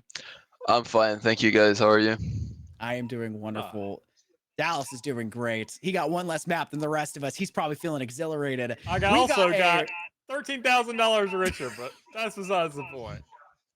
We got a whole lot in front of us. We got a team that's a trophy richer and a better seeding richer, which is a big thing for Burton Parker, who Limp in the break there when we were talking to him said they're going to come to LAN and win the LAN. That's what they're hoping for. That's what they're striving for. And honestly, that's what you need to have. So expectations for that LAN event. We don't want to set things too high for you, Limp, right, as we jump to the question side. But are you excited for the LAN? And who do you think is going to be the biggest competition for you besides Oklahoma, as we already had seen? Yeah, no, we're definitely excited for that. And first of all, I'd like to thank you guys for casting us and the opponent, of course, for playing. It was a good match. They showed up and they did well. We did what we had to do because we knew that we were confident going into it, and it just went like it should have been. We hoped for a more smooth conclusion to it, but it was fine. And for the expectation for the LAN, to be honest, is just win. There's nothing else that we should expect from ourselves, knowing the caliber of players that we have on the team. So I'm sure since it's a LAN, especially, pretty much everyone is going to be good competition because, of course, if you go to LAN, you turn up and you play your best. So we'll definitely have to be on our A game and not drop our guard to win the LAN. But I am confident in our odds still. Yeah, you guys have the best seating, so you'll have the easiest matchup. But when it's a LAN event and everyone's worked so hard to get there, it is the top 8 teams, or it'll be like most of the top 8 teams. There's probably 1 or 2 teams that can make it, but you guys will have the easiest arguable matchup, but it will still be a tough road ahead of you. Speaking of those tough roads, this matchup was kind of something we've been prepping for a while, right? To have on broadcast, I've been cooking it up, and obviously, LA Tech Blue didn't want to face you guys going into the semis for it, and you guys kind of had a free round for it. Did you all use that time to VAR view? Because it truly felt like y'all countered Winders so well on Sunset, even though they didn't work out for you. Felt like you had a really good game plan and Ascent that obviously panned out for you guys. And even on Bind, it felt like you knew and understood what maybe Oklahoma were bringing to the table. Was that from VAR reviewing, or was that just from previous experience against them? No, that's pretty. It's pretty funny, but no, we didn't. We just chilled. We said let's chill because because we lost. They said just chill, reset our mindset, and we'll go in next map and win. Like, because we took it a bit. I don't know what you said in English. I'm sorry if I misspell some words, but like we took them too much as the underdog. We didn't expect them to actually turn up on first map. Obviously, Winders had a really good map, and they took us a bit by surprise. But then on the second, third, and fourth map, we just reset our mindset and played like we can play. I mean, fair enough. I mean, realistically, and that was perfectly worded. Do not worry about your English whatsoever. You've been handling this perfectly. But all things considered, I mean, seeing how y'all went into that second map, seeing what I wasn't around obviously for that first map, had other things to take care of. Seeing, but y'all just going an absolute tangent for the next 3. Seeing what your team has accomplished and seeing what you've done, I mean, just the way y'all played this season has been outstanding. And more so, I kind of want to take a look more back rather than this actual specific series over the course of the entire season. Did it really feel like a build-up? Because you guys felt like you actually just ran the entirety of the regular season of the Swiss stage, where it didn't really look like too much of an actual competition for you. As you mentioned, y'all just kind of were chilling. Y'all were just kind of taking it easy there for the majority of the season. And when finals finally came around, you got that leg up once more. You had that off game against LA Tech, which we were expecting to be a really good matchup because we've seen them in previous seasons just do such a great job. And for y'all to not have that opportunity, does it feel like, has it been more of a reliance of other leagues and other opportunities and practices to kind of prepare y'all for this finals? Or did you just kind of thankfully be ready for it running into it? No, there was definitely a lot of practice and just general hard working involved. But because of, as I said before, because of the players that we have on the team, we should have won every game in the league regardless. Just because it's a lower level than what we were used to playing before.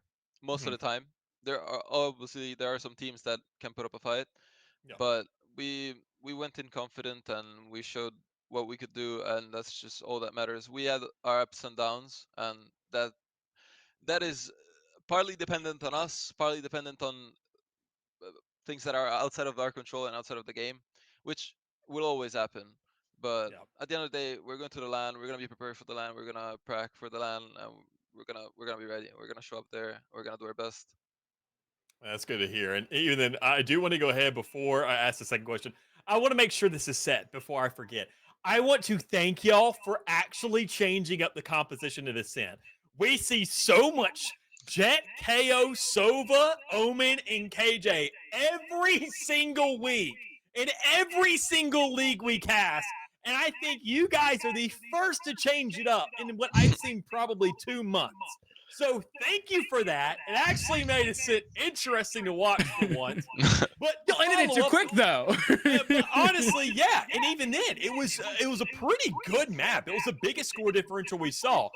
Is that composition a little bit? Is it a difference in an adaptation based on the industry standard that you do see on Ascent, where you feel like you have a little more kind of more counters, I would say, almost like a Yoru to a Viper's Pit, kind of like that rock, paper, scissors format?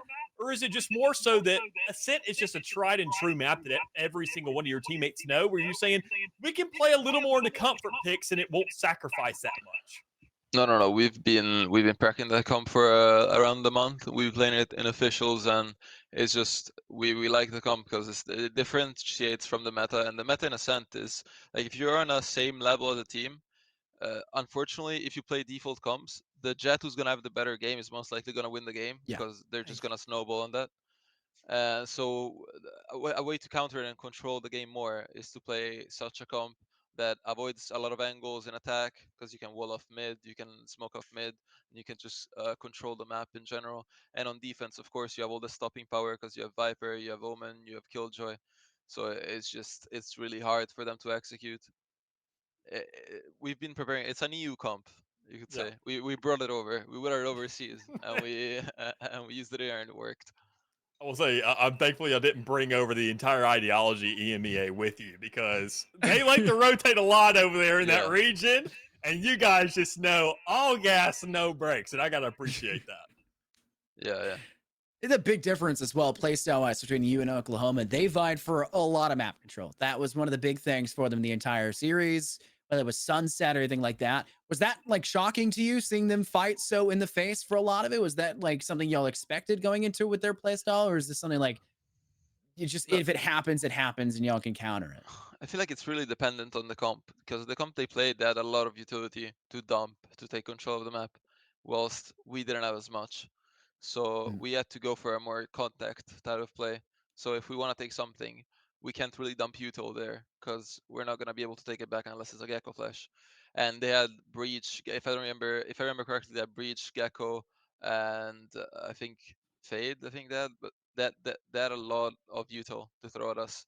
So it's just, I think it's dependent on that. But no, we weren't surprised. We knew that they would take map control. They would set up traps with that comp, because it's kind of a standard thing to do, and it's a good thing to do, of course. Yeah. But no, it wasn't surprising. It was definitely hard to play against, because it always is. But yeah. I mean, Benji tore you guys apart on Sunset, Oh yeah, right? yeah, 100%. I highlighted y'all. It felt like y'all had VOD reviewed Winders, because y'all just countered Winders playstyle with the double boost pack in through mid, and I still think Winders is probably the best boost pack raise we've seen in all of the SEL. They are a menace. You guys had to face that the entire time. I'm sure y'all know that best. It's gonna be even worse playing against it than just watching it. But my goodness, y'all countered that really well when they were on the attack, but defensively, with the breach, with the Gecko, with their ability to flash out, with the map control Benji was able to play against and claim against, it did look like y'all had a tough time, and I think that caught y'all off guard. But man, y'all played lights out in a sense. That agent selection y'all went with was crazy. Y'all played really darn good on Splint, well-deserved victory. And then, of course, on Bind, a very hard-fought and well-deserved victory as well. Speaking of those well-deserved victories, y'all came from, what, 4 to 5 year players are not from the United States, right? You're from the EU, like you've said, and you've transitioned here. And on top of that, you're all very young for your college, which means you still have a good 3+ years to continue to go in. You're the only sophomore. Everyone else is categorized as a freshman. Yep. Are you really excited? Because I'm really excited just watching. Is you really excited for the next potential 3 years with this team to guide yourself to even bigger luxuries and maybe even a #1 seed in CVOL South? Yeah, 100%. That's what we're aiming for. That's what we were aiming for in the beginning. And as I said, we've had our ups and downs. I think we still have the potential, and we don't know what's going to happen next semester. But anyways, we have had the potential, and we still do. And we still have CCC to play. We still have SCL to play. We still have CVAL to play. So there's a lot of things ahead, and we just have to put our heads down, work, and show what we can do. Really great having you on here, Limp. And before we Thank you let so you much, guys. go, we want to give you a chance to shout out anyone that's behind you, whether it be your families, your teammates, obviously, your coach, your school, anything else. I'll give you a bit of a stage to do so. We'll take a proverbial and maybe physical step back. I think we're both standing over here and let you highlight something over on that side. No, yeah. One person I'd like to thank a lot is the person that kind of made all of this possible in us coming year, which is our esports director, which is Adam Stanley. He's put a lot of effort in to get us here from the EU. Of course, it's not an easy thing. It's a thing that's hardly ever been done. It's, I think, one EU player is in collegiate. Like, there's only one EU player in collegiate apart from us, and it's Eccles. So it was a new thing, and the facility is great. It was amazing. Like, it was really well done and with a good organization. That's it pretty much. Yeah. Great shout. That's something that's unprecedented, and it's obviously panning out for you guys. And hopefully, it's a sign of even bigger and better things to come. Not all scouting has to be within the States; it can also be outside. You can find absolutely incredible talent like you all. I think Bar. Who is it? It's. I'm trying to remember the one player. Dallas, do you remember the one player's name for y'all's team that isn't from EU? Truth. There it is, Truth. That's it. I knew it was your Rays main. That's all I can remember. I was like, my school? What are you? Apologies. Like, I know UNA has a Japanese player. I know that another school, I think even then, Northwood has a Korean player. So, like, obviously talent, I mean, is everywhere. Right? Yeah. It's the States. I mean, we're the ones who have the luxury of probably bringing all these people into one singular kind of, well, it'd be like a training ground almost. Because obviously now with Ascension underway, you guys, I mean, I'm sure the collegiate scene isn't going to be your only goal. You're looking probably at greater heights if you've really gotten together with this team and if y'all synergize well. Yeah, no, 100%. Considering our past as well. For example, in Europe, I was playing in VCL, so the league that qualifies you then to Ascension. And Truth was a top 10 team, top 10 ranked team in NA. So we're like, we have the potential, definitely. We just need to put the work in and be serious about it, be professional about it, and the rest is gonna come, because I think we all have the skill, we all have the potential to do it. I think there's 2 collegiate Rocket League teams that are like in RLCS right now. Like they've just straight gone into pro and they're just collegiate teams. So like, I mean, you gotta consider 100%. Yeah, you're playing the game all day, every day with the team. You're that just like a for 4 years, guaranteed, like, no roster changes, right? Pretty much a 6 months boot camp every semester. So you're bound to improve unless you really screw it up. Seems like the perfect environment for you guys, and it seems like you have a great director and a great program behind you, which is absolutely 100%. great to hear. We love to see that down for the Southeast side here, especially in teams in the SEO. But that's all we have for you here, Limp. Unfortunately, I don't think we can segue back to the double caster screen because we've kind of clutched in the cameras a little bit here, and I don't think they have it ready to do so. So we're going to be a little awkward sitting over there, just smile and look pretty as you've been the entire time. We'll segue on out of the broadcast. Once again, congratulations on your victory. You'll get your trophy at the LAN events. And of course, you'll have your chance to get another one in the prize pool on top of it at the LAN event, just the same. And we're super excited to meet you there. Of course. Thank you very much here. Thank you very much, guys. Absolutely. But for the final bits of the broadcast here, make sure everyone stays tuned to the Discord. There was an announcement we made. Unfortunately, part of that's going to be changing. It's Overwatch 2, R6 and CS2, Counter-Strike 2 that are up for votes for adding into the games going into Season 5. We said that we would announce at the end of the broadcast here, but I did not think, and I'm sure Dallas agreed with me, that it was enough time for teams to 100%. Vote. We're going to announce that instead on stage at the LAN, I believe, either that or early in May, to give those teams and those players inside of the league to have time to vote, pick which one they want to do, pick which one they want to see, and then we'll have that one going into Season 5. We'll have that broadcast for you guys, as well as possibly a shorter season. There's a lot of things we're tossing in and out, but this is it for the SEL bar until the LAN goes underway. So stay tuned come May 18th. That weekend's going to kick off on stage. I've been Initfrosis, joined here by Dallas, and of course, Limpo on the other side. We'll see you guys when that LAN gets underway.